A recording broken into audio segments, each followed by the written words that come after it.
പക്ഷെ അന്ന് ഗുണ്ടയായിട്ട് വിനായകൻ്റെ പുറകെ നിൽക്കുമ്പോഴും എനിക്ക് വ്യക്തമായിട്ട് എൻ്റെ ഉള്ളിൽ ഭയങ്കരമായിട്ടുള്ള അമർഷണം അന്മർക്കടത്തല്ല, ഞാൻ ഇതിനേക്കാൾ കഴിവുള്ള ഒരാളെന്ന് എനിക്കറിയാം. ചോട്ടോമ്പേൾ ഷൂട്ട് ചെയ്യുന്ന സമയത്ത് അതേ തെരുവിൻ്റെ അപ്പുറത്തെ സൈഡിൽ ബിഗ് ബി ഷൂട്ട് ചെയ്തുകൊണ്ടിരിക്കുക. അപ്പോൾ അന്ന് നമ്മൾ ദൂരെ നിന്ന് ജാക്കറ്റ് ഇട്ട് വരുന്ന നമുക്ക് നമ്മൾ എന്തെങ്കിലും ഒരിക്കലും നമ്മുടെ തിരക്കഥയിൽ നമുക്ക് അഭിനയിക്കുന്ന നമ്മൾ സ്വപ്നം കാണുന്നില്ലല്ലോ. നായക നടനായിട്ട് നിൽക്കുന്ന സമയത്ത് റിപ്പീറ്റേറ്റീവായിട്ട് ഫ്ലോപ്പുകൾ കൊടുക്കും. എന്താ കുഴപ്പമെന്ന് വെച്ചാൽ ആൾക്കാർക്ക് നമ്മളൊരു വിശ്വാസം പോയിക്കൊണ്ടിരിക്കുക. ഒരു 3-4 ഹിറ്റാക്കി കഴിഞ്ഞാൽ ധ്യാനം എന്ന് പറയുമ്പോൾ ഒരു കൺസിസ്റ്റൻ്റ് ആവും. സുരാജേട്ടന് ശരിക്കും പറഞ്ഞാൽ കഥ ഇഷ്ടപ്പെട്ടില്ല, സുരാജേട്ടൻ്റെ തെറ്റല്ല അത്. നമ്മളന്നത് കണ്ണൂസ്കോണ്ട് കഥ സുരാജേട്ടന് ഫസ്റ്റ് ഹാഫ് ഓക്കെ ആയിരുന്നു. അപ്പോൾ സെക്കൻഡ് ഹാഫ് സുരാജേട്ടന് ഇഷ്ടപ്പെടാത്തതിന് കാരണം എന്ന് വെച്ച് കഴിഞ്ഞാൽ ഡോക്യുമെൻ്ററി പോലെയാണ് നമുക്ക് ഫീൽ ചെയ്യുന്നത് സുരാജേട്ടൻ. പിന്നെ വേറെ നടന്മാരുടെ പേര് ഞാൻ പറയുന്നില്ല, പലരും ഇവിടുത്തെ വളരെ സൗഹൃദപരമായിട്ട് ഇടപെട്ടുള്ള പലരും വേറെ സിനിമകളുടെ കാര്യം പറഞ്ഞ് അപ്പോൾ പിന്നെ നമുക്ക് അതൊരു ഇൻസൾട്ടിങ് പോലെയത്. മമ്മൂട്ടി മോശമായിട്ട് അഭിനയിച്ചു, ലാലേട്ടൻ ഉഴപ്പിട്ടോ, അതുകൊണ്ട് പടം മോശമായെന്നുള്ളൊരു വാർത്ത ഞാൻ ഇതുവരെ കേട്ടിട്ടില്ല. എനിക്ക് തോന്നുന്നത് പുള്ളി ഇട്ടിരുന്ന എനിക്ക് കറക്റ്റ് വരികൾ ഓർമ്മയില്ലെന്ന് വെച്ചാൽ രാജന് കുടുംബം ഒഴിച്ച് ബാക്കിയെല്ലാം ഒരു എന്താ പറയുക 2 വർഷം കൂടെ ഒലിച്ചു പോയി എന്ന് പറഞ്ഞാൽ പുള്ളി അങ്ങനെ ഇട്ടിരിക്കുന്നത്. എന്നെ പ്രണയിച്ചിരുന്ന വ്യക്തി പുള്ളിക്കാരത്തേക്ക് അറിയാലോ. ഞാൻ വിനായകരെ വെച്ച് പരിചയപ്പെട്ടാണ്, സേലത്ത് വെച്ച് പരിചയപ്പെട്ടതാണ്. എൻ്റെ ജൂനിയർ ആയിരുന്നു. ജൂനിയർ വീട്ടുകാർക്ക് വിചാരിച്ചത് എന്തോ പറഞ്ഞ് ഒഴിവാക്കാൻ നോക്കാന്നാണ്. ഇപ്പോഴത്തെ ഇത് പറഞ്ഞാൽ തേക്കുക എന്നുള്ളതാണ് അവർ ഉദ്ദേശിച്ചത്. പുള്ളിക്കാരത്തേക്ക് വെച്ച് ബാക്കി എല്ലാവർക്കും ഇതൊരു കടങ്കഥ തന്നെയാണ്. ഇതൊരു വിശ്വസനീയമായ ഒരു കഥയായിട്ട് ഫീൽ ചെയ്തില്ല. ഒഴിവട്ടാണ്, ഉളമ്പാറ കേസാണ്, മറ്റേ കുതിരോട്ടം കേസാണ്, അങ്ങനെയൊക്കെ പറഞ്ഞ് അവസാനം കണ്ണൂർ സ്ക്വാഡിലെത്തി. ഹായ്, ഇന്ന് എൻ്റെ കൂടെ ഉള്ളത് റോണി ഡേവിഡ് രാജ്. ചേട്ടാ വെൽക്കം. നമസ്കാരം. ഡിറ്റക്റ്റീവ് ഉജ്ജ്വലൻ തിയേറ്ററിൽ ഇപ്പം ഇന്നലെ റിലീസായി. UK അടുത്ത് തന്നെ റിലീസ് ഉണ്ടാവും. ശരിക്കും ഒരു ട്വിൻ റിലീസ് ഉണ്ടാവേണ്ടതായിരുന്നു, ചെറിയൊരു ചേഞ്ച് വന്നു എന്ന് മാത്രം. ഡിറ്റക്റ്റീവിലേക്ക് കടക്കുന്നതിന് മുമ്പ് ഇപ്പോൾ ഇതിൻ്റെ പ്രൊമോഷൻസിൻ്റെ ഭാഗമായിട്ടൊക്കെ നമ്മൾ ഓൺലൈൻ മീഡിയകളിൽ ചാനൽസിലൊക്കെ പല പല പേരുകൾ കാണും. ഡോക്ടർ റോണിന്ന് കാണും, റോണി ഡേവിഡ്ന്ന് കാണും. മുമ്പ് തൊട്ട് എങ്ങനെയാണ് പല ഡോക്ടറും കൂടെ ആയതുകൊണ്ട് പല രീതിയിൽ പേര്. ഞാൻ ആ പേരിൻ്റെ കൗതുകം കാരണം റോബി ചേട്ടനെയും കൂടെ ആളുകൾ അറിയാൻ തുടങ്ങിയപ്പം റോബി വർഗീസ് രാജ് ആൻഡ് റോണി ഡേവിഡ് രാജ് എന്നാണ് നിങ്ങളുടെ പേര് തന്നെ ചോദിച്ചു തുടങ്ങാന്ന് വെച്ചു. അത് പേരിലുള്ള ഇത് വേറൊന്നുമില്ല, അതിൽ പള്ളിയിലിടുന്ന പേര് എന്നുള്ള രീതിയിലാണ്. ഇപ്പോൾ വർഗീസ് എന്നുള്ളത് അമ്മയുടെ അപ്പൻ്റെ പേരാണ്. അപ്പോൾ റോബിക്ക് അമ്മയുടെ അപ്പൻ്റെ പേര് തൊട്ട് എനിക്ക് അപ്പൻ്റെ പള്ളി പേര് റോണി ഡേവിഡ്, റോബി വർഗീസ്, അങ്ങനെ അതാണ് മാറ്റം വന്നത്. ഇപ്പോൾ അണുസ്കോണ്ട റിവ്യൂ പറഞ്ഞ സമയത്ത് പലരും പ്രോമിനൻ്റ് ആയിട്ടുള്ള റിവ്യൂ പറഞ്ഞുള്ളൊരു ഉൾപ്പെടെ ഇപ്പോൾ കുറേ പേര് പറഞ്ഞ റോണി വർഗീസ് എന്നായിരുന്നു. അതെ അതെ. അപ്പോൾ അതത്രേ ഉള്ളൂ, വേറെ മാറ്റങ്ങളൊന്നുമില്ല. ഡിറ്റക്റ്റീവിലേക്ക് വരുമ്പോൾ ഒരു പുതിയ ടീമാണ്. ഞാൻ ഇന്ദ്രനീലിനെ രാഹുലിനെ എടുക്കുമ്പോൾ പറയായിരുന്നു ഒരുപാട് ഇരട്ട ഡയറക്ടേഴ്സ് മലയാളത്തിൽ സക്സസ് ഉണ്ടാക്കിയിട്ടുണ്ട്. അതുപോലെ ഒരു ഇരട്ട സംവിധായകർ വരികയാണ്, വളരെ യൂത്ത് ആയിട്ടുള്ള ആൾക്കാരാണ്. പിന്നെ അതിലേക്ക് വരുന്ന coming back to square one, ഞാൻ നേരത്തെ പറഞ്ഞതിനുള്ള ചോദ്യത്തിനുള്ള ഉത്തരം കൃത്യമായിട്ട് തന്നില്ല. ഈ ഡോക്ടർ എന്നുള്ള പേര് ഒഴിവാക്കുന്ന കാര്യം വെച്ചാൽ ഞാൻ ഉദ്ദേശം വെച്ചാൽ വിദ്യാഭ്യാസ യോഗ്യതയല്ല ഇതിനകത്ത് നമുക്ക് നിൽക്കുന്നതെന്നാണ് പറഞ്ഞത്. ഡോക്ടർ എന്നുള്ള വേറൊന്നും കൊണ്ടല്ലോ. ഇപ്പോൾ മേജർ രവി സാർ, അതുപോലെ തന്നെ ക്യാപ്റ്റൻ രാജു സാർ, ഇപ്പോൾ അങ്ങനെ ഒരു ടാഗ് ലൈൻ വെച്ചല്ലാതെ ഒരു സാധാരണ ഒരു ഇന്ന പേരിൽ മാത്രം അറിയപ്പെട്ടാൽ മതി എന്നുള്ളതുകൊണ്ട് ഞാൻ തന്നെ പലയിടത്തും പറഞ്ഞത് ഒഴിവാക്കാറുണ്ട്. നിങ്ങൾ റോണി ഡേവിഡ് രാജ് എന്നിട്, അപ്പോൾ അതിൻ്റെ പേര് കൂടുതൽ പേര് ലെങ്ത് കൂടുതലുണ്ട്, പോലെ റോണി ഡേവിഡ് എന്നിടുള്ളൂ. അപ്പോൾ അങ്ങനെ പിന്നെ ഈ ചിലരിപ്പോൾ അമ്മ അസോസിയേഷനിലൊക്കെ നമ്മൾ മെമ്പർഷിപ്പ് എടുക്കുന്ന സമയത്തൊക്കെ ഞാനിങ്ങനെ റോണി ഡേവിഡ് എന്ന് പറഞ്ഞു, അത് നിങ്ങൾ പഠിച്ചതല്ലേ, പിന്നെ നിങ്ങളെന്തിനത് മാറ്റിക്കളയുന്നത്, അതെവിടെ പറയുമ്പോൾ നിങ്ങൾ അങ്ങനെ തന്നെ പറയണം. അപ്പോൾ അങ്ങനെ കുറേ പേര് ഭയങ്കര അത് വേണമെന്ന് പറഞ്ഞ്, അപ്പോൾ അങ്ങനെ ചിലയിടത്ത് ഡോക്ടർ റോണി, ചിലയിടത്ത് റോണി ഡേവിഡ്, ചിലയിടത്ത് അങ്ങനെ മാറി ഇത് മാറി മറിഞ്ഞും വരുന്നുണ്ട്. അപ്പോൾ മമ്മൂക്ക് ഉൾപ്പെടെയുള്ള ആൾക്കാർ പലയിടത്തും മുമ്പ്, ഞാനിപ്പോൾ കണ്ണൂസ്കൊണ്ട് മുമ്പൊക്കെ പലയിടത്തും ഇരിക്കുന്ന സമയത്തൊക്കെ പറയുന്ന സമയത്ത് മമ്മൂക്ക തന്നെ പലയിടത്തും മാറ്റി പറയിപ്പിച്ചിട്ടുണ്ട്. ഇവിടെ റോണി ഡേവിഡ് അല്ല, ഡോക്ടർ റോണിയാണ് അയാൾ എന്ന് പറഞ്ഞിട്ടൊക്കെ അങ്ങനെയുള്ള കാര്യങ്ങളാണ്. പല തരത്തിലുള്ള പോലീസ് ഓഫീസേഴ്സ് ചെയ്തിട്ടുണ്ട്. എപ്പോഴും ഈ പോലീസ് വേഷം ചെയ്യുന്നവർക്ക് വ്യത്യസ്തമായത് ചെയ്യുമ്പോഴാണല്ലോ അതിൻ്റെ ഒരു ആക്ടർ എന്നുള്ള രീതിയിൽ ഒരു ത്രില്ലും കൂടെ വരിക. അപ്പോൾ ഈ സച്ചിൻ എങ്ങനെയായിരുന്നു? സച്ചിൻ എന്ന് വെച്ചാൽ അത്രയും പാവം. ഞാനത് ഭയങ്കര സ്റ്റഡി മെറ്റീരിയലായിട്ട് കാണുന്നത്. മറ്റേ നമ്മൾ പൊതുവെ ഒരു ഇൻ്റർവ്യൂവിൽ സോപ്പിടാൻ വേണ്ടി പറയുന്നതല്ല, ഞാനത് ഭയങ്കരമായിട്ട് ഒബ്സർവ് ചെയ്യുന്നത് മമ്മൂക്ക തന്നെയാണ്. മമ്മൂക്ക നമ്മൾ പല കാര്യങ്ങളും ചോദിച്ചറിയുമ്പോൾ മമ്മൂക്ക പറഞ്ഞു വെച്ചാൽ, നിങ്ങളൊരു ക്യാരക്ടർ, ഒരു പോലീസ് വന്നു, 2 പോലീസ് വന്നു, 5 എണ്ണം വരുമ്പോൾ നിങ്ങൾ എന്തിനാണ് ഈ പേടിക്കുന്നത്? നിങ്ങളവിടെ എന്തുകൊണ്ട് നിങ്ങളത് നിങ്ങളുടെ ഒരു ക്യാരക്ടറൈസേഷൻ നിങ്ങൾ വർക്ക് ചെയ്തത് മാറ്റാൻ നോക്കുന്നില്ല? ഇപ്പോൾ കസബയിലെ രാജൻ സ്കറി അല്ല ഉണ്ടേല മണി സാറ്, ഉണ്ടേല മണി സാറല്ല കണ്ണൂസ്കോളിലെ ജോർജ് സാറ്, അപ്പോൾ ആ വ്യക്തിയല്ല ആവനാടിലെ ബൽറാം. അപ്പോൾ പുള്ളി പറഞ്ഞു വെച്ചാൽ അങ്ങനെ അതിനായിട്ട് വർക്ക് ചെയ്യുക, അതിനായിട്ട് നിങ്ങളത് എങ്ങനെ വർക്ക്. പിന്നെ ഈ പറഞ്ഞ തന്നെ മമ്മൂക്ക പറഞ്ഞ അദ്ദേഹം പറഞ്ഞ ഒരു സോർട്ട് ഓഫ് ഫ്രീഡം അദ്ദേഹത്തിന് മറ്റുള്ള സംവിധായകർ കൊടുക്കുന്ന പോലെ നമുക്ക് എപ്പോഴും തരണമെന്നില്ല. ഒരുപാട് ഇൻ്റർഫിറൻസ് അവർക്ക് ഫീൽ ചെയ്ത് കഴിഞ്ഞാൽ ചിലപ്പോൾ അവർക്കൊരു അച്ചിലുള്ള ക്യാരക്ടർ മതിയായിരിക്കും. ഇപ്പോൾ ഗുമസ്തൻ എന്നുള്ള സിനിമയിൽ ഞാനിപ്പോൾ അമൽ എന്നുള്ള സംവിധായകൻ പുള്ളിയുടെ ആദ്യ സിനിമ എതിരെയായിരുന്നു. അപ്പോൾ ഗുമസ്തൻ ചെയ്യുമ്പോൾ ഞാൻ ചോദിക്കുന്നുണ്ട് നമുക്ക് എന്തെങ്കിലും തോതിലുള്ള എന്തെങ്കിലും ഒന്ന് മാറ്റി പിടിച്ചാലോ. അപ്പോൾ പറഞ്ഞു അമൽ പറഞ്ഞു ചേട്ടാ ഇത് മതി എന്ന് പറയുമ്പോൾ നമുക്കിനോട് ഒരു ഇൻട്രസ്റ്റ് എന്താ പറയുക ഒരു സ്പേസ് ഇല്ല. അപ്പോൾ പുള്ളി അത് മതി എന്ന് പറയുമ്പോൾ നമുക്ക് കാരണം പിന്നെ ഈ കഥയോട് ഒത്തു നിൽക്കണം. നമ്മളിപ്പോൾ ചിലപ്പോൾ ചിലർക്ക് എന്ന് വെച്ചാൽ ഒരു പാല കോട്ടയം അല്ലെന്നുണ്ടെങ്കിൽ നമ്മൾ തൃശ്ശൂർ അല്ലെങ്കിൽ കണ്ണൂർ അങ്ങനെ നമ്മൾ മാറ്റി ചെയ്യുമ്പോൾ അല്ലെങ്കിൽ ട്രിവാൻഡ്രം മാറ്റി ചെയ്യുമ്പോൾ അതിനകത്ത് ചിലപ്പോൾ ചിലർക്ക് തോന്നും ഇതൊരു ഫോസ്റ്റർ അല്ലേ, ഇത് ഇവിടെ ഹ്യൂമറായിട്ട് മാറുമോ കാരണം ഇൻഫർമേഷൻ പാസിംഗ് ആണല്ലോ പോലീസുകാരുടെ മെയിൻ ഡ്യൂട്ടി.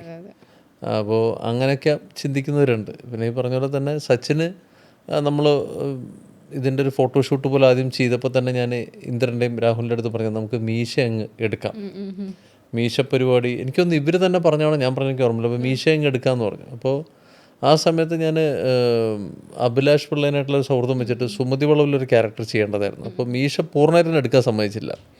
മീശ എന്താ പറയുക ഓൾമോസ്റ്റ് ഒരു 5 ദിവസം അല്ലെങ്കിൽ 4 ദിവസം വരുന്ന ഗ്രോത്ത് വെച്ചിട്ട് സുമതി വളവിലെ എൻ്റെ ക്യാരക്ടർ സുമതി വളവ് പിന്നെ ചെയ്യാൻ കഴിഞ്ഞില്ല.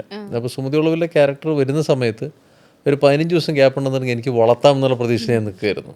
അപ്പോൾ അത് തന്നെ വേണ്ടി വന്നില്ല. കാരണം എനിക്ക് ഡേറ്റ് ക്ലാഷും കാര്യങ്ങളൊക്കെ ഞാൻ പിന്നെ അത് വിട്ടു. പിന്നെ വേറെ കുറച്ച് എന്താ പറയുക നമുക്ക് പേഴ്സണലി അതിനകത്ത് പല ആൾക്കാരായിട്ടും കുറച്ച് ഇഷ്യൂസൊക്കെ ഞാൻ പിന്നെ പടം വിടേണ്ടി വന്നു.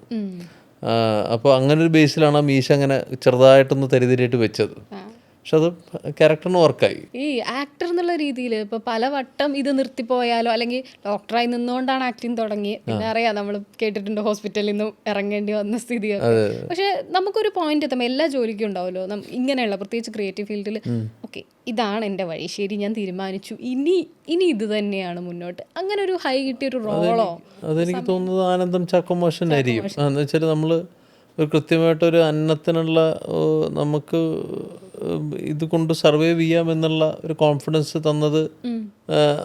കോൺഫിഡൻസ് നമുക്കുണ്ട്. പക്ഷേ ഞാൻ പറഞ്ഞത് നമ്മൾ റെമ്യൂണറേഷൻ ചോദിക്കുമ്പോൾ അതിനകത്ത് വലിയ വിട്ടുവീഴ്ച ഒരു വിട്ടുവീഴ്ച മനോഭാവം കുറച്ചൊന്ന് കാണിച്ചു തുടങ്ങിയത് അനന്തത്തിന് ശേഷം തന്നെയാണ്. ഓക്കെ ഇയാൾ ടാലൻറ്റഡ് ആണ്, പ്രൂവ് ചെയ്തല്ലോ, നമുക്ക് കുഴപ്പമില്ല, അങ്ങനെ ഒരു പരിപാടി വന്ന് അനന്തത്തിന് ശേഷം തന്നെയാണ്.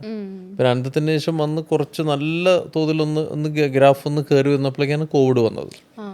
അപ്പോൾ കോവിഡിനിടയ്ക്കൊക്കെ നമ്മൾ വളരെ റിസ്ക് എടുത്ത് ചെയ്ത സിനിമയാണ് ഇന്നലെ വരെ. ജിസ്മോഹൻ അദ്ദേഹം സംവിധാനം ചെയ്ത് ഇന്നലെ വരെ, ആസിഫ് നായകനായി ഇന്നലെ വരെ. അതിനൊപ്പം തന്നെ ചെയ്ത സിനിമയായിരുന്നു പഴഞ്ചൻ പ്രണയം. അപ്പോൾ പഴഞ്ചൻ പ്രണയത്തിൻ്റെ സെറ്റിൽ നിന്ന് എനിക്ക് കോവിഡ് കിട്ടി. ഇന്നലെ വരെ അത് കാരണം അവർ ഒരു കുറച്ച് ദിവസം നിർത്തി വെക്കേണ്ടി വന്നു. എനിക്ക് കോവിഡ് കിട്ടുന്നുണ്ട്, അവർ നിർത്തി വെച്ചിട്ടുണ്ട്, വീണ്ടും അവർ റീസ്റ്റാർട്ട് ചെയ്തു. അപ്പോൾ പിന്നെ അതുപോലെ തന്നെ എനിക്ക് വാശി എന്നുള്ള സിനിമ അതുപോലെ തന്നെ കോവിഡിൻ്റെ ഇടയ്ക്ക് തന്നെയാണ് ചെയ്തത്. അവിടുന്ന് വീണ്ടും എനിക്ക് കോവിഡ് കിട്ടി. അപ്പോൾ നമുക്ക് വേറെ മാർഗമില്ല.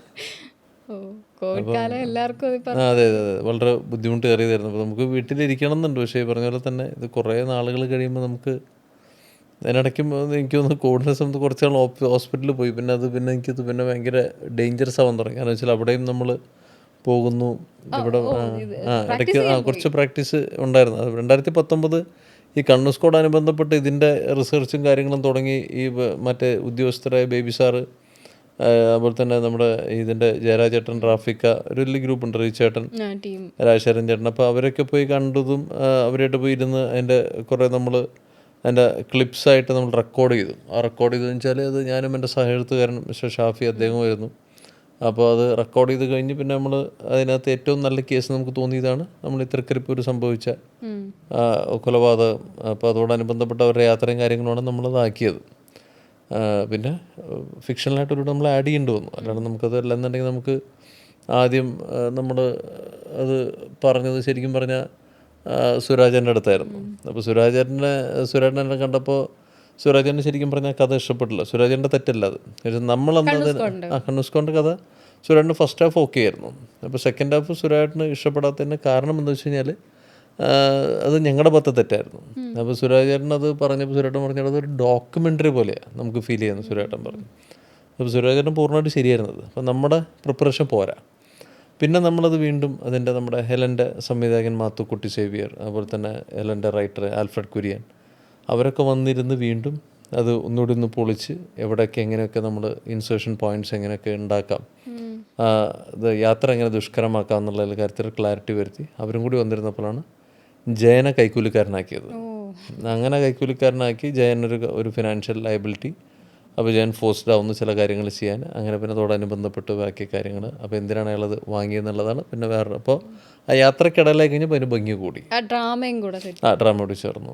പിന്നെ അങ്ങനെ ഒരുപാട് കാര്യങ്ങൾ. അപ്പോൾ അങ്ങനെ അതൊരു എൻ്റെയോ അല്ലെങ്കിൽ എൻ്റെ ഒരു സഹഎഴുത്തുകാരൻ മറ്റേ ഷാഫിയുടെ ഒന്നും വിജയമാണെന്നൊക്കെ പറയാൻ പറ്റില്ല, ഒരു മൊത്തം ടീമിൻ്റെ വിജയമാണ്. പിന്നെ അതിനേക്കാളൊക്കെ ഉപരി ഇപ്പോൾ ടിക്രി എന്ന് പറഞ്ഞ ഫൈറ്റിൻ്റെ കമ്പോസിഷൻ ഫുള്ള് ഇപ്പോൾ സുപ്രീം സുന്ദർ മാസ്റ്ററാണ് ചെയ്തിരിക്കുന്നത്. പക്ഷേ അതിൻ്റെ ഈ മറ്റേ കമ്പി അകത്തോട്ട് വരുന്നതും അത് മമ്മൂക്ക പിടിക്കുന്നതും മമ്മൂക്കയും ഞാനും കൂടി അത് മറ്റേ ആ ഇഷ്ടികകൾ അടിച്ച് പൊട്ടിക്കുന്നതും പുറത്തോട്ട് വരുന്നതും ഒക്കെ നമ്മൾ ഓൾറെഡി സ്ക്രിപ്റ്റഡാണ്. പിന്നെ അതുപോലെ തന്നെ ജീപ്പ് പോയിട്ട് തിരിച്ചു വരുന്നത്, ജീപ്പ് 360 ഡിഗ്രി എടുത്തിട്ട് വരുന്നതൊക്കെ റോബിയുടെ റൈറ്റിംഗ് ആണ്, അതൊക്കെ റോബിയുടെ എഴുത്താണ്. അപ്പം അങ്ങനെയൊക്കെ ചെയ്തുകൊണ്ടാണ് ആ പടത്തിന് ആ പെർഫെക്ഷൻ വന്നത്. ഇനിയിപ്പോൾ അങ്ങനത്തെ ഒരു പരിപാടി നമ്മൾ എന്നെന്ന് ചോദിച്ചാൽ അത് ഭയങ്കര ഒരു എന്താ പറയുക വ്യാമോഹമായി മാറുമെന്ന് എനിക്ക് അറിഞ്ഞുകൂടാ. അത്രയും സമയം നമുക്ക് കണ്ടെത്താൻ പറ്റുമെന്നുള്ളത്. സുരാജ് ചേട്ടൻ ഏത് റോളിലേക്കായിരുന്നു അന്ന് ആലോചിച്ചിരുന്നത്? അല്ല, സുരാജ് ചേട്ടന് റോളെന്ന് വെച്ചാൽ നമ്മളന്ന് ഈ സ്കെയിലിൽ ചിന്തിക്കുന്നില്ല. സുരേട്ടൻ മെയിന് അങ്ങനെ നമ്മൾ ആലോചിച്ചിരുന്നത്. അപ്പോൾ നമുക്ക് അല്ല, ഞാൻ പറഞ്ഞല്ലോ നമ്മളിത് പഠിക്കുന്ന സമയമാണല്ലോ. അപ്പോൾ സുരേട്ടൻ വളരെ മാന്യമായിട്ട് ഇത് പറഞ്ഞു. പിന്നെ വേറെ നടന്മാരുടെ പേര് ഞാൻ പറയുന്നില്ല, പലരും ഇത് നമുക്ക് നമ്മുടെ കൂടെയൊക്കെ പണ്ട് അഭിനയിച്ചുള്ള നമ്മുടെ വളരെ സൗഹൃദപരവുമായിട്ട് ഇടപെട്ടുള്ള പലരും ഡേറ്റ്സ് പറഞ്ഞിട്ട് വേറെ സിനിമകളുടെ കാര്യം പറഞ്ഞ്, അപ്പോൾ ഞാൻ പറഞ്ഞു ആ സിനിമകൾ ചെയ്തോളൂ, കുഴപ്പമില്ല, ഇത് കേട്ടാൽ മതി. അല്ല, അത് ആ സിനിമകളിലപ്പോൾ ഇത് കേട്ടിട്ട് എന്ത് ചെയ്യാം, നമുക്ക് ഡേറ്റ് ഇല്ലല്ലോ എന്നായി. അപ്പോൾ പിന്നെ നമുക്ക് അതൊരു ഇൻസൾട്ടിങ് പോലെ അത്. കാരണം വെച്ച് കഴിഞ്ഞാൽ ഇപ്പോൾ ഇനിയിപ്പോൾ ആ വർത്താനം പറയാൻ എല്ലാവരും രണ്ടു മണിന്ന് ആലോചിക്കും. അതാണല്ലോ ഒരു അല്ല കണ്ണൂർ സ്കോഡ് സംഭവിച്ചല്ലോ. അതൊരു വെള്ളിയാഴ്ചകളിലൊക്കെ അതാണല്ലോ മാറ്റം. വെള്ളിയാഴ്ചകൾ ആൾക്കാരുടെ ജീവിതം മാറ്റിമറിക്കുന്നതല്ലേ സിനിമകൾ പറയുന്നത്, തലവര മാറ്റുന്നുള്ളത്. തലവര മാറുന്നതുകൊണ്ട് കുഴപ്പമില്ല, പക്ഷെ നമ്മുടെ സ്വഭാവം മാറരുത്. സൈജു ചേട്ടനൊക്കെ ഇപ്പം ഞാൻ കൂടുതൽ ഇന്റർവ്യൂ എടുത്തിട്ടുണ്ട്. സൈജു ചേട്ടൻ ഇതുപോലെ നമ്മളിവിടെ ഇരുന്ന് പോഡ്കാസ്റ്റ് ചെയ്യുമ്പോഴൊക്കെ പുള്ളി പറഞ്ഞിട്ടുള്ള റെസ്പോൺസിബിലിറ്റി കൂടുതൽ നായകവേഷം ആയതുകൊണ്ട് എനിക്ക് ക്യാരക്ടർ റോൾസ്. സൈജു എൻ്റെ മെൻറ്ററാണ്. സൈജു ഞാനിങ്ങനെ ഓരോ കാര്യങ്ങൾ നമ്മൾ അവിടെ എവിടെയെങ്കിലും പൊട്ടലും ചേരിലും കണ്ടു സൈജു ഇങ്ങനെ പറഞ്ഞു പോയി, ഇവിടെ താൻ ശ്രദ്ധിക്കുക എന്നൊക്കെ പറഞ്ഞ് എത്രയോ വർഷങ്ങളായിട്ട് ഞാനിങ്ങനെ എപ്പോഴും പുള്ളി പറയാലോ, പുള്ളിയുടെ തിരക്കറിയാലോ, കണ്ടിന്യൂസ് ആയിട്ട്. പിന്നെ സൈജുവിൻ്റെ ഡ്യൂപ്പാണ് ഞാൻ. എന്താ കാര്യം വെച്ചാൽ മുഖം വെച്ചല്ല, സൈജു വിട്ടുള്ള കഥാപാത്രങ്ങൾ എത്ര എണ്ണം ഞാൻ ചെയ്തിട്ടുണ്ട്. അതുപോലെ തന്നെ ഞാൻ എൻ്റെ ചില ക്യാരക്ടേഴ്സ് മാത്രം സൈജു. ഇപ്പോൾ ബിടെക്കിൽ ആ വേഷം ആദ്യം എനിക്ക് വന്നതാണ്. അപ്പോൾ സൈജുവിൻ്റെ വേഷങ്ങൾ ഞാൻ ചെയ്തിരിക്കുന്നത് പറഞ്ഞാൽ ഒരു ലിസ്റ്റ് എഴുതേണ്ടി വരും. തൃശ്ശൂർ പേരക്കുളത്തും സൈജുവിന് ആദ്യം പോയതാണ്. അപ്പോൾ അത് സൈജു ചെയ്തില്ല. നിഴൽ സൈജു ചെയ്യേണ്ടതായിരുന്നു. അത് സൈജുവിന് എന്തോ ഡേറ്റ് പ്രശ്നമായിട്ട് ചെയ്യാൻ പറ്റിയില്ല. അങ്ങനെ സൈജു കുറുപ്പിൻ്റെ ഡേറ്റ് റിലേഷൻ മാത്രം ജീവിച്ചു പോകുന്ന ഒരാളായിരുന്നു ഒരു കാലഘട്ടം. അതൊരു പുതിയ അറിവാണ്. അങ്ങനെ അപ്പോൾ ഞാൻ റോണി കുറുപ്പ് എന്ന് പേര് മാറ്റിയാലോ എന്നൊക്കെ ആലോചിച്ചുകൊണ്ടിരിക്കുക. അപ്പോൾ അങ്ങനെ സൈജു ഭയങ്കരമായിട്ട് തന്നെ ഹെൽപ്പ് ചെയ്യുകയും അല്ലെന്നുണ്ടെങ്കിൽ പലയിടങ്ങളിലും നമ്മളെ കാര്യമായിട്ട്. പിന്നെ നമ്മുടെ ജോസിൻ്റെ ക്യാരക്ടർ സൈജുവിനെ നമ്മൾ ആലോചിച്ചാണ്. അപ്പോൾ അത് സൈജുവിനൊന്ന് ഡേറ്റ് ഇല്ല, അങ്ങനെയാണ് സൈജു മാറിയത്. പിന്നെ ഇത്രയും ഡേയ്സ് തരാൻ സൈജുവിനില്ല. എന്ന് വെച്ചാൽ 60-75 ദിവസം ആ ക്യാരക്ടറിന് തരാൻ മാത്രം സൈജുവിനില്ല. അതാണ് പറ്റിപ്പോയത്. അതുണ്ടെങ്കിൽ ഉറപ്പായിട്ടും പൂർണ്ണമായി ആ ചോദ്യത്തിലേക്ക് തന്നെ എത്തി. ക്യാരക്ടർ റോളുകൾ ഒരുപാട് ചെയ്യുമ്പോൾ റെസ്പോൺസിബിലിറ്റി കുറവുണ്ട്. ഇപ്പൊ പഴഞ്ചൻ പ്രണയം നായകനായി ചെയ്തു. എങ്ങനെ ഈ ത്രൂ ഔട്ട് ഈ ഇയേഴ്സിൽ എന്താ തോന്നിയത് നായകനായി ചെയ്യുന്നതിനൊക്കെ? എനിക്ക് പേടിയില്ലായിരുന്നു. എനിക്കങ്ങനെ പേടിയുള്ള ആളൊന്നുമല്ല. നായകനാവനും പേടിയില്ല, സഹനടനാവനും പേടിയില്ല. നമ്മൾ നായകനാവാൻ താല്പര്യമില്ലാത്തൊരു നടൻ അങ്ങനെ ഒരാളില്ല, എനിക്കറിയില്ല. അങ്ങനെ പറയുന്നത് അങ്ങനെ എന്നുണ്ടെങ്കിൽ സത്യം പറഞ്ഞ ശുദ്ധ നുണ മാത്രമാണത്. നായകനവരെല്ലാവർക്കും താല്പര്യം തന്നെയാണ്. പിന്നെ ഈ പറഞ്ഞ പോലെ തന്നെ നമുക്ക് അതിൻ്റെ മാർക്കറ്റ് എന്ന് വെച്ചാൽ ഫോർ എക്സാമ്പിൾ നമ്മളെ കാണാൻ വേണ്ടി ഒരു ഇടത്ത് 4 ഷോ ഇട്ട് കഴിഞ്ഞാൽ എത്ര പേര് ടിക്കറ്റ് എടുത്ത് കയറുന്നു. ആ ടിക്കറ്റ് എടുത്ത് കയറുന്ന ആളുടെ മൂല്യം അതാണ് ശരിക്കും പറഞ്ഞാൽ നമ്മൾ ശരിക്കും അതാണ് അതിൻ്റെ കച്ചവടം എന്ന് പറയും. പച്ച മലയാളത്തിൽ പറഞ്ഞാൽ കച്ചവട മൂല്യം. ആ കച്ചവട മൂല്യം ഒരാൾക്കുണ്ട് എന്നുണ്ടെങ്കിൽ ഇപ്പോൾ മമ്മൂക്കയുടെയും ലാലേട്ടൻ്റെയും നമ്മൾ പോസ്റ്റർ ഒട്ടിക്കുമ്പോൾ അവിടെ കുമിഞ്ഞു കൂടുന്ന ജനങ്ങൾ അതവരുടെ താരമൂല്യം തന്നെയാണ്. ഇറസ്പെക്റ്റീവ് ഓഫ് എന്താണ് അതിൻ്റെ സബ്ജക്റ്റ്, ആരാണ് അതിൻ്റെ സംവിധായകൻ എന്ന് അറിയുന്നതിന് മുമ്പായിട്ട് തന്നെ അവിടെ പോയി ആൾ നിൽക്കുക എന്ന് പറഞ്ഞ വലിയ കാര്യം തന്നെയാണ്. അത് 80-കൾ മുതൽ ഇത്രയും കാലം ഇപ്പോൾ 45 വർഷമായിട്ട് ഇവർ രണ്ടുപേരും അത് അടക്കി വാഴുന്നുണ്ടെങ്കിൽ അത് അവരുടെ താരമൂല്യം തന്നെയാണ്.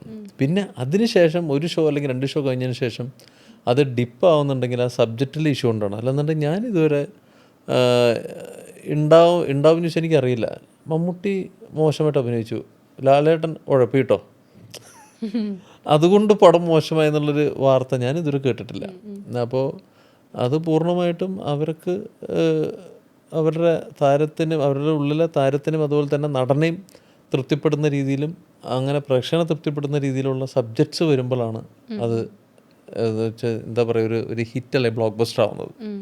അവിടെയാണ് നമുക്ക് പണി കൂടുതലെടുക്കേണ്ടത്. ഇപ്പോൾ ഈ പഴഞ്ചൻ പ്രണയം നമുക്കറിയാം, തിയേറ്ററിൽ ഞാനൊക്കെ അന്ന് ഫസ്റ്റ് ഷോ കാണാനുണ്ടായിരുന്നു. പക്ഷെ നമ്മൾക്കൊക്കെ ഇഷ്ടപ്പെട്ട ഒരു പടമായിരുന്നു. വേണ്ടത്ര രീതി തിയേറ്ററിൽ ശ്രദ്ധിക്കപ്പെട്ടില്ല. പക്ഷെ ഓൺലൈനിൽ വന്നപ്പോൾ അത് ഒരുപാട് ആൾ കാണുകയും സാധാരണക്കാരിലേക്ക് ആ പടം എത്തുകയൊക്കെ ഉണ്ടായി. അതേപോലെ തന്നെ ഒരു സിനിമയാണ് ഇപ്പോൾ ഭരതനാട്യം. ഭരതനാട്യം ഇറങ്ങിയ സമയത്ത് കാര്യം OTT ഭീകര ഹിറ്റായിട്ട് മാറിയ സിനിമ. പഴഞ്ചൻ പ്രണയം ഇറങ്ങിയ സമയത്ത് നമുക്ക് ഇപ്പോൾ ഫോർ എക്സാമ്പിൾ ചില സന്ദർഭങ്ങളിൽ നമുക്ക് പ്രൊഡ്യൂസേഴ്സ് അല്ലെന്നുണ്ടെങ്കിൽ അതോട് അനുബന്ധപ്പെട്ട ആൾക്കാരുടെ അടുത്ത് പറയാൻ പറ്റും, നമ്മൾ ഇറക്കുന്ന വേദി കറക്റ്റല്ല, ഡേറ്റ് കറക്റ്റല്ല, ശ്രദ്ധിക്കണമെന്ന് പറയാൻ പറ്റും. പക്ഷെ അവരെന്നാലും ചില സന്ദർഭത്തിൽ അവർ ഓവർ കോൺഫിഡൻ്റ് ആയിട്ട് അല്ലെന്നുണ്ടെങ്കിൽ നമ്മൾ പറയുന്നതിനോട് യോജിപ്പില്ലാതെ അവർ അങ്ങ് ഇറക്കും.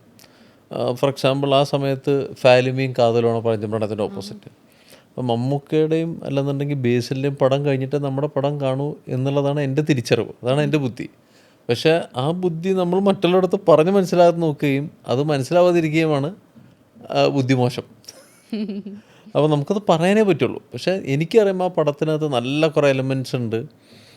നമുക്ക് ആസ് എ പെർഫോമർ എനിക്ക് ഒരുപാട് ഹൈറ്റ് തന്നൊരു സംവിധായകനാണ് എൻ്റെ സംവിധായകൻ, ക്രിയേറ്റീവ് ഡയറക്ടർ ബിനു സദാനന്ദൻ, നമ്മുടെ കാമുകി, അതുപോലെ തന്നെ ഇതിഹാസർക്ക് സംവിധായകൻ. നല്ല ക്രാഫ്റ്റുള്ള ആളാണ്. പിന്നെ ഈ പറഞ്ഞ പോലെ തന്നെ പല താരങ്ങളുടെയും ഈ ക്യാരവണിന് മുന്നിൽ പോയിട്ട് ഇരിക്കാനോ അല്ലെങ്കിൽ നിൽക്കാനുള്ള ഒരു ചടപ്പാണ്. ഇപ്പോൾ ഞാൻ പറയും അങ്ങനെ നോക്കിയിട്ട് കാര്യമില്ല, അതൊരു പ്രൊഫഷണൽ റിലേഷനായിട്ട് മാറ്റുക. അവരും തിരക്കുള്ളവരാണല്ലോ. അപ്പോൾ നമ്മൾ ഇന്നടത്ത് പോയി കഴിയുമ്പോൾ നമുക്ക് ഇന്ന വിഷമം എന്ന് പറഞ്ഞിട്ട് കാര്യമില്ല, അത് അവരെ പറഞ്ഞ് കൺവിൻസ് ചെയ്ത് നോക്കും. പിന്നെ ചില ആൾക്കാർക്ക് കഥ പറയാൻ നല്ല കഴിവായിരിക്കും, ചില ആൾക്കാർക്ക് കഥ പറയാൻ കഴിവുണ്ടാവില്ല, അവർ എടുത്ത് കാണിക്കും. ഇപ്പോൾ പ്രിയൻ സാറിൻ്റെ കേസ്, ഇപ്പോൾ പ്രിയൻ സാർ ഇൻ്റർവ്യൂ പറഞ്ഞിട്ടുള്ളതാണ്, പ്രിയൻ സാറിൻ്റെ അടുത്ത് ചിലർ പറയുന്നത് കഥ പറയണ്ട വന്നോളാന്ന് പറയുന്നു. അപ്പോൾ പലർക്കും പല രീതിക്കാണ്. അപ്പോൾ ബിനു അങ്ങനെ കഥ പറഞ്ഞ് ഭയങ്കരമായിട്ട് കൺവിൻസ് ചെയ്യാൻ കേപ്പബിൾ ആയിട്ട് ഒരാളല്ല, പക്ഷെ നല്ല മേക്കറാണ്. പിന്നെ എൻ്റെ സംവിധായകൻ ബിനീഷ് കളരിക്കൽ. പക്ഷെ എന്നാൽ പോലും ബിനുവിനെ വിശ്വസിച്ചാണ് ഞാൻ ആ പടം ചെയ്തത്. അതുപോലെ തന്നെ വിൻസിക്കും അതുപോലെ തന്നെ ഒരുപാട് പേര് കിട്ടിയ സിനിമയാണ്. ഞാൻ രേഖയ്ക്കൊപ്പം തന്നെ പഴഞ്ചൻ പ്രണയം കൂടി സ്റ്റേറ്റ് അവാർഡിൽ മെൻഷൻ ചെയ്യുമെന്ന് വിചാരിച്ചു, പക്ഷെ അതുണ്ടായില്ല. പക്ഷെ എന്നാൽ പോലും വിൻസിക്കും. മഹായാനം പ്രൊഡ്യൂസ് ചെയ്ത ഒരു അപ്പനും മക്കളും ആ കാലം ഉണ്ടല്ലോ, കമ്പാരിറ്റീവ്ലി റോണി ചേട്ടനാണല്ലോ കുറച്ചുകൂടെ ഏജ് ഉണ്ടായിരുന്നു, കുറച്ചുകൂടെ കാര്യങ്ങൾ മനസ്സിലാക്കി. 8 വയസ്സ്.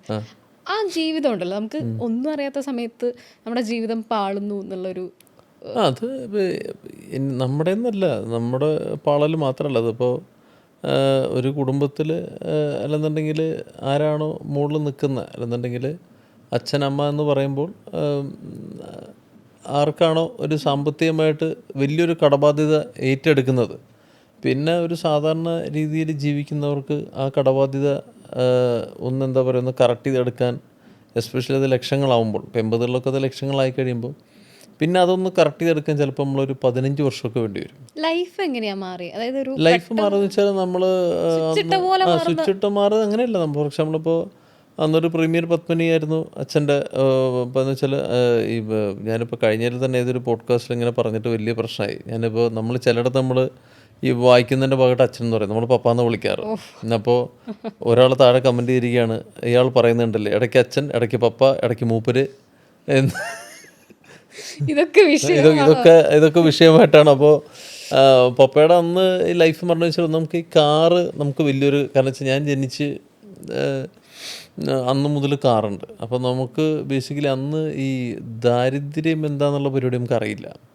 3 നേരം ഭക്ഷണം, സുഭിക്ഷമായ ഭക്ഷണം, അമ്മയ്ക്ക് ജോലിയുണ്ട്, പപ്പയ്ക്ക് അന്ന് തിയേറ്ററുണ്ട്. അപ്പോൾ ഏതൊരു സന്ദർഭത്തിൽ ഇപ്പോൾ നമ്മൾ പറയില്ല, നല്ലൊരു പ്രൊഡ്യൂസർ എന്ന് പറയുന്ന ആളെന്ന് പറയുന്നത്, നമ്മളിന്ന് പല പ്രൊഡ്യൂസേഴ്സിന് പേരെടുത്ത് പറയുന്നില്ല, അതിൻ്റെ കഥ അല്ലെങ്കിൽ തിരക്കഥ, അതിൻ്റെ സ്ട്രക്ചർ, ഇതെങ്ങനെയൊക്കെയാണ്, ആരൊക്കെയാണ് കാസ്റ്റിങ്, എന്തൊക്കെയാണ്, അതൊക്കെ ഭയങ്കര ഡീറ്റെയിലിംഗ് ആയിട്ട് അന്വേഷിച്ചു. അപ്പോൾ അച്ഛൻ അങ്ങനെ അല്ലെങ്കിൽ പപ്പ എന്ന് പറയുന്ന വ്യക്തി ഭയങ്കരമായിട്ട് അങ്ങനെ കാര്യങ്ങളൊക്കെ ഇൻ്റർഫിയർ ചെയ്തിട്ട് ഇത് എന്താണ് ഇതിൻ്റെ പരിപാടി എന്നൊക്കെ പറഞ്ഞാൽ അങ്ങനെ ഒരു ഡോമിനൻ്റ് ആയിട്ട് അല്ലെങ്കിൽ ഡോമിനേറ്റ് ചെയ്ത് നിൽക്കുന്ന ഒരാളല്ല. അപ്പോൾ പുള്ളിയെ സംബന്ധിച്ചിടത്തോളം അന്ന് അതിനകത്ത് പുള്ളിയുടെ ഒരു സുഹൃത്തായ ഒരു വ്യക്തി ലോഹിയേട്ടനെ പരിചയപ്പെടുത്തുന്നു. അപ്പോൾ ലോഹിയേട്ടൻ്റെ കയ്യിൽ ഇങ്ങനെ സ്ക്രിപ്റ്റ് ഉണ്ട് നല്ലതാണെന്ന് പറഞ്ഞിട്ട് ഈ പ്രൊജക്റ്റ് അങ്ങ് ഓണാക്കുകയാണ്. അന്ന് തിയേറ്ററിൻ്റെ റണ്ണിങ് ഉള്ളതുകൊണ്ട് എന്ന് വെച്ചാൽ ഞങ്ങൾക്ക് തിയേറ്റർ ഉണ്ട് താവൂസ് എന്ന് പറഞ്ഞിട്ട്. അപ്പോൾ അത് ഒരു ജോയിൻറ്റ് പാർട്ട്ണർഷിപ്പാണ്, അച്ഛനും അച്ഛൻ്റെ സഹോദരന്മാരും കൂടി നടത്താണ്. പക്ഷെ എന്നാൽ പോലും അതിൻ്റെ ഫുൾ ആൻഡ് ഫുൾ പ്രൊപ്പറേറ്ററായിട്ടിരുന്നത് പപ്പ തന്നെയായിരുന്നു. പപ്പയ്ക്ക് ഇതിനകത്ത് ഭയങ്കര കമ്പമായിരുന്നു ഈ സിനിമ നടത്താൻ. ഇല്ല, ഇപ്പോൾ തിയേറ്റർ അത് കേസും കാര്യങ്ങളൊക്കെ ആയിട്ട് ഏകദേശം അത് ഒതുങ്ങി. ഏകദേശം ഞങ്ങളില്ല അപ്പോൾ അതിനകത്ത്. അപ്പോൾ ഈ തിയേറ്റർ നടത്തിക്കൊണ്ടിരുന്നുകൊണ്ട് അവിടെ നിന്ന് കൃത്യമായിട്ട് വരുമാനമുണ്ട്. അപ്പോൾ ഈ പരിപാടി വന്നു കഴിഞ്ഞാൽ എന്ത് വെച്ചാൽ ഇതിൻ്റെ ഒരു ഫോർ എക്സാമ്പിൾ നമ്മൾ ഒരു 15 അല്ലെങ്കിൽ 20 ലക്ഷം രൂപയ്ക്ക് തീരേണ്ട പരിപാടി അതിൻ്റെ ബഡ്ജറ്റ് അങ്ങ് വിട്ടുപോവുകയും ഷെഡ്യൂൾ ബ്രേക്ക് ആവാതിരിക്കാൻ എപ്പോഴും പ്രൊഡ്യൂസർമാർ ശ്രദ്ധിക്കും. ഷെഡ്യൂൾ ബ്രേക്ക് ആയിക്കഴിഞ്ഞാൽ പിന്നെ ഈ ഇതിനകത്ത് വിട്ടുപോകുന്ന ആർട്ടിസ്റ്റുകളും ടെക്നീഷ്യൻസിനൊക്കെ തിരിച്ച് നമ്മൾ വീണ്ടും ഒരു പഴയ കൂടാരത്തിനകത്ത് കയറ്റണം. ഇത് കയറ്റേണ്ട സംബന്ധിച്ച് അന്ന് നമ്മൾ ഇതേപോലെയല്ല. 18-20 ദിവസം കൂടുമ്പോൾ സിനിമകൾ ഇങ്ങനെ ഓരോ സിനിമകളും തീർന്നുകൊണ്ടിരിക്കുന്ന സമയത്ത് അല്ലെങ്കിൽ 30 ദിവസം കൊണ്ട് തീർന്നുകൊണ്ടിരിക്കുന്ന സമയത്ത് പല ആർട്ടിസ്റ്റുകളും പല പടങ്ങളിലായിരിക്കും. അപ്പം അന്ന് അതിനകത്ത് ഒരു പ്രോമിനൻ്റ് ആയിട്ട് ക്യാരക്ടർ ചെയ്യേണ്ട നെഗറ്റീവ് ക്യാരക്ടർ ചെയ്യുന്ന പ്രതാപ് ചന്ദ്രൻ സാറാണ്. അപ്പോൾ ആദ്യം കാസ്റ്റിംഗ് തിലകൻ ചേട്ടനായിരുന്നു. അപ്പോൾ തിലകൻ സാർ മാറിയിട്ടാണ് പ്രതാപ് ചന്ദ്രൻ ചേട്ടനോട് വരുന്നത്. അങ്ങനെ ഒരുപാട് കാസ്റ്റിംഗ് എടുത്ത് മാറിയിട്ടുണ്ട്, എൻ്റെ ഓർമ്മയെന്ന് പറയുന്ന കേട്ടോ. അപ്പോൾ ഇതൊക്കെ കഴിഞ്ഞ് ഈ പടം അങ്ങോട്ട് ഒരു ബഡ്ജറ്റ് വിട്ട് പോവുകയും എന്തോ കാരണം കൊണ്ട് അതിങ്ങനെ പല ഷെഡ്യൂളുകളായി. അപ്പോഴേക്കും മമ്മൂക്ക വടക്കൻ വീരാത ചെയ്തുകൊണ്ടിരിക്കുകയാണ്. അതേ വർഷം തന്നെ പുള്ളി മൃഗയും ചെയ്തു. അപ്പോൾ പിന്നെ ഈ പലയിടത്തുനിന്നാണ് അന്ന് പപ്പ പോയിട്ട് മമ്മൂക്കയെ കാണുകയും അങ്ങനെ പല ആൾക്കാരെ കാണുകയും വീണ്ടും കുറച്ച് ഷൂട്ട് ചെയ്യും, വീണ്ടും എന്തൊക്കെ സാമ്പത്തിക ഇഷ്യൂസ് ഫൈനാൻഷ്യൽ ഇഷ്യൂസ് കാരണം നിന്ന് പോകും. പിന്നെ അത് കഴിഞ്ഞ് പിന്നെ ഈ പരിപാടി എല്ലാം കൂടി കഴിഞ്ഞ് അങ്ങ് അറ്റത്തെത്തി കഴിയുമ്പോഴേക്കും അത് ഡിസ്ട്രിബ്യൂഷൻ അന്ന് ജൂബിലി ജോയ് സാറാണ്. അപ്പോൾ അങ്ങനത്തൊക്കെ കഴിഞ്ഞ് പിന്നെ ഇതിൻ്റെ ചിലവ് അങ്ങ് ക്രമാതീതമായിട്ട് വർദ്ധിച്ചു. അപ്പോൾ ഇത് ഇറങ്ങിക്കഴിഞ്ഞ് ശരിക്കും പറഞ്ഞാൽ അന്ന് എല്ലാ പേരും ഇപ്പോഴും ഇത് അറിയപ്പെടുന്ന ഹിറ്റായിട്ടാണ്. പക്ഷേ ഞാൻ അന്ന് കണ്ണൂർ സ്കോട്ട് ഇറങ്ങിയ ദിവസം ഈ ക്ലബ് എഫ് എമ്മിൽ പറഞ്ഞ ഇൻ്റർവ്യൂ ഭയങ്കരമായിട്ട് വൈറലാവുകയും നമ്മൾ വൈറലാവാൻ വേണ്ടി പറഞ്ഞാൽ നമ്മുടെ ഇമോഷൻ്റെ പങ്കുവെച്ചാണ്. പിന്നെ അതോടെ നിങ്ങൾ നുണ പറയുകയാണെന്നൊക്കെ പറഞ്ഞ് വളരെ ഇട്ടപ്പോഴും ശ്രീരാമൻ ചേട്ടനാണ് നമ്മുടെ വിക്ക്, അദ്ദേഹമാണ് അതിൻ്റെ സത്യാവസ്ഥ അടുത്ത ദിവസം FB പോസ്റ്റായിട്ട് ഇട്ടത്. എനിക്ക് തോന്നുന്നത് പുള്ളി ഇട്ടിരുന്നതിൻ്റെ കറക്റ്റ് വരികൾ ഓർമ്മയില്ലെന്ന് വെച്ചാൽ രാജന് കുടുംബം ഒഴിച്ച് ബാക്കിയെല്ലാം ഒരു എന്താ പറയുക 2 വർഷം കൂടെ ഒലിച്ചു പോയി എന്ന് പറഞ്ഞാൽ പുള്ളി അങ്ങോട്ട് ഇട്ടിരിക്കുന്നത്. അപ്പോൾ അങ്ങനെ അതങ്ങോട്ട് വിട്ട് കഴിഞ്ഞ് ഈ പടം റിലീസായി കഴിഞ്ഞിട്ട് പിന്നെ എൻ്റെ ഫിനാൻഷ്യൽ പരിപാടിയൊക്കെ കയ്യിൽ നിന്ന് വിട്ടുപോയി. അപ്പോൾ അത് പടം ഇറക്കാൻ വേണ്ടി തന്നെ നമ്മൾ ഓൾറെഡി ഒരു പഴയ വീട് വാങ്ങിയിരുന്നു. ആ വീടും പുതിയ വീട് പണിയാണ്. അപ്പോൾ ആ പഴയ വീടും പുതിയ വീടും വിൽക്കേണ്ട അവസ്ഥയായി. പുതിയ വീടെന്ന് വെച്ചാൽ കഴിഞ്ഞിട്ടില്ല, വാർപ്പ് മാത്രം കഴിഞ്ഞിട്ടേ ഉള്ളൂ. അപ്പോൾ ആ വാർപ്പ് മാത്രം കഴിഞ്ഞ വീട് അന്ന് തന്നെ ഒരു 8-8.5 ലക്ഷം രൂപ അന്ന് നമുക്ക് എന്താ പറയുക അവിടെ എക്സ്പെൻഡിച്ചർ ആയെന്നുണ്ടെങ്കിൽ 3-3.5 വിറ്റിട്ടാണ് നമ്മൾ ഓടുക. എത്രയും പെട്ടെന്ന് തീർക്കണം, പടം ഇറക്കണം എന്നുള്ള വാശിയായി. പിന്നെ അച്ഛനൊരു നല്ല അങ്ങനെ ഒരു ഭയങ്കരമായിട്ട് പിടിവാശിയുള്ള കച്ചവടക്കാരനൊന്നുമല്ല. അപ്പോൾ ഭയങ്കര ബുദ്ധി കൂർമ്മതയുള്ള ഒരാൾ വന്നിട്ട് നമ്മളിപ്പോൾ 8 ഇദ്ദേഹം പറഞ്ഞു എന്നുണ്ടെങ്കിൽ നമുക്ക് അത്രയൊന്നും ബഡ്ജറ്റ് ഞാൻ ഒരു 3 രൂപ മനസ്സിലാലോചിച്ചത് എന്ന് പറഞ്ഞാൽ 3 രൂപ ആണെങ്കിൽ ഇപ്പം തരാമെന്ന് പറഞ്ഞാൽ 3 രൂപ വെച്ചാൽ അച്ഛനവിടെ വീഴും. 5 ചോദിക്കില്ല. അതെ കറക്റ്റ്, 5 ചോദിക്കില്ല. അല്ലെന്നുണ്ടെങ്കിൽ അയ്യോ അത് നമ്മൾ 3 എന്തായാലും നടക്കില്ല, അപ്പോൾ നിങ്ങൾ വിട്ടോ എന്ന് പറഞ്ഞാൽ പുറത്തിറങ്ങുന്നവൻ ഈ കുറുക്കനാണെന്നുണ്ടെങ്കിൽ അവനെ ആലോചിക്കും 8 എന്നുള്ളത് നമുക്കൊരു 6 പിടിച്ചു നോക്കാം. അവൻ്റെ പൈസയുണ്ട്, പക്ഷെ അത് ചവിട്ടുക എന്നുള്ളതാണല്ലോ ബിസിനസ്. അപ്പോൾ അച്ഛൻ അങ്ങനെ പിടിവാശിയുള്ള ഒരാളല്ല. അപ്പോൾ അങ്ങനെയൊക്കെ ഒരുപാട് എന്താ പറയുക അങ്ങനെ ഈ മനസ്സിൻ്റെ ശുദ്ധത കാരണം ഒരുപാട് പ്രശ്നം പറ്റിയിട്ടുണ്ട്. പിന്നെ അന്ന് ഈ താങ്ങും തണലും ആയത് അമ്മയുടെ ജോലിയും അമ്മയ്ക്ക് അപ്പോഴേക്കും ട്രാൻസ്ഫർ വാങ്ങി പിന്നെ ട്രിവാൻഡ്രത്ത് മാറി. കാരണം ഈ നാട്ടുകാരെ ഫേസ് ചെയ്യാനുള്ളൊരു ബുദ്ധിമുട്ടും കാരണം നമ്മൾ ഗുരുവായൂർ കിടന്നിട്ട് നമ്മൾ ഒറ്റയടിക്ക് കുന്നംകുളം കിടന്നിരുന്ന ആൾക്കാർ നമ്മൾ നേരെ ട്രിവാൻഡ്രത്ത് പോയി ലാൻഡ് ചെയ്യണത്.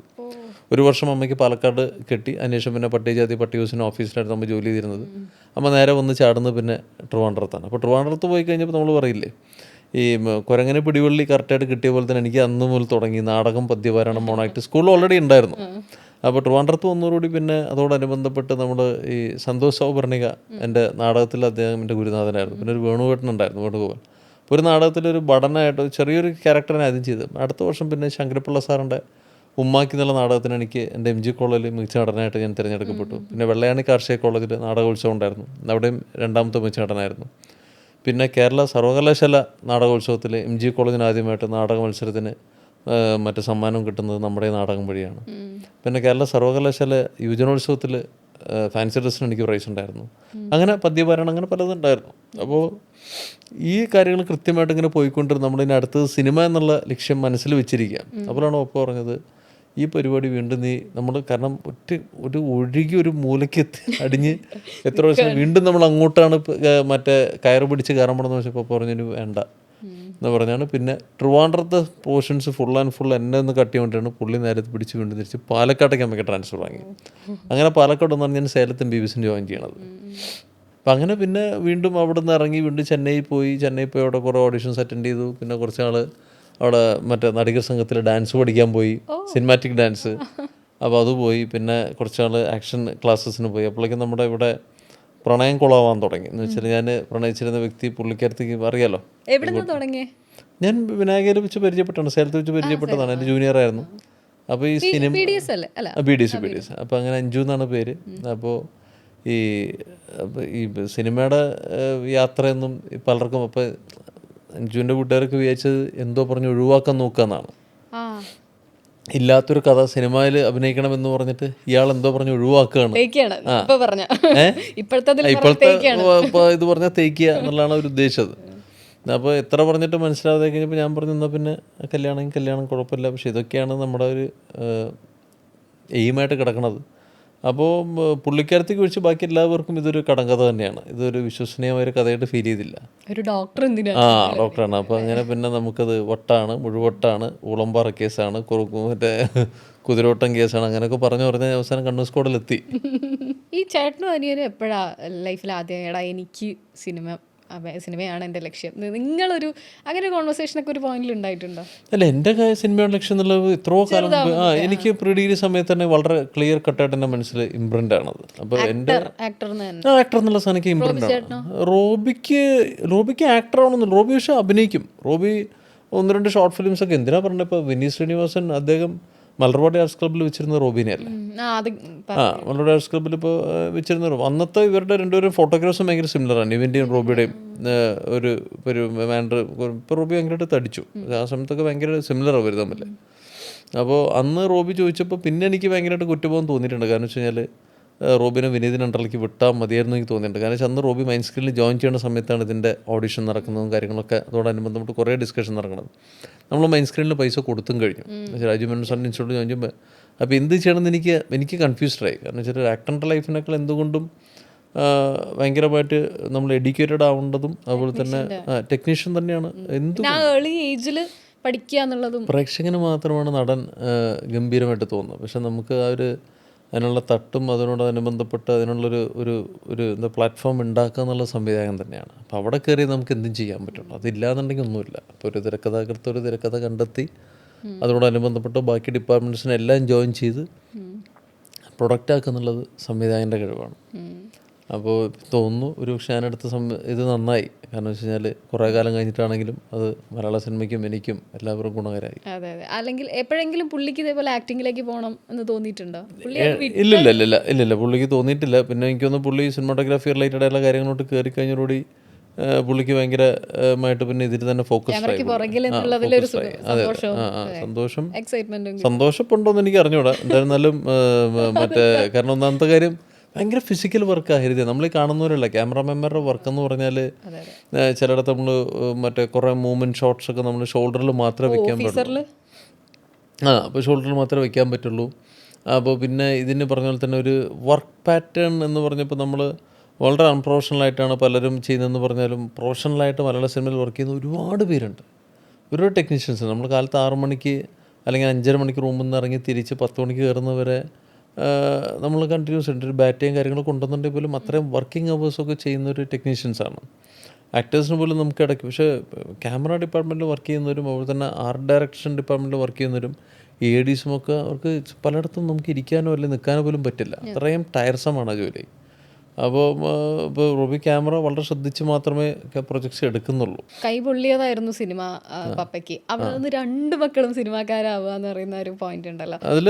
അപ്പോൾ പുള്ളി ഇപ്പോഴും അതേപോലെ ആ തുടക്കം നിങ്ങളുടെ 2പേരുടെയും തുടക്കത്തിലും എങ്ങനെയായിരുന്നു പപ്പയുടെയും അമ്മയുടെയും ഒക്കെ ഒരു പപ്പയുടെ അമ്മയുടെയും ഭാഗത്ത് നിന്ന് റോബി ഇറങ്ങിയപ്പോൾ പോലും അതിന്റെ പീഡനം ഫുള്ള് കിട്ടിക്കൊണ്ടിരുന്ന എനിക്കാണ്.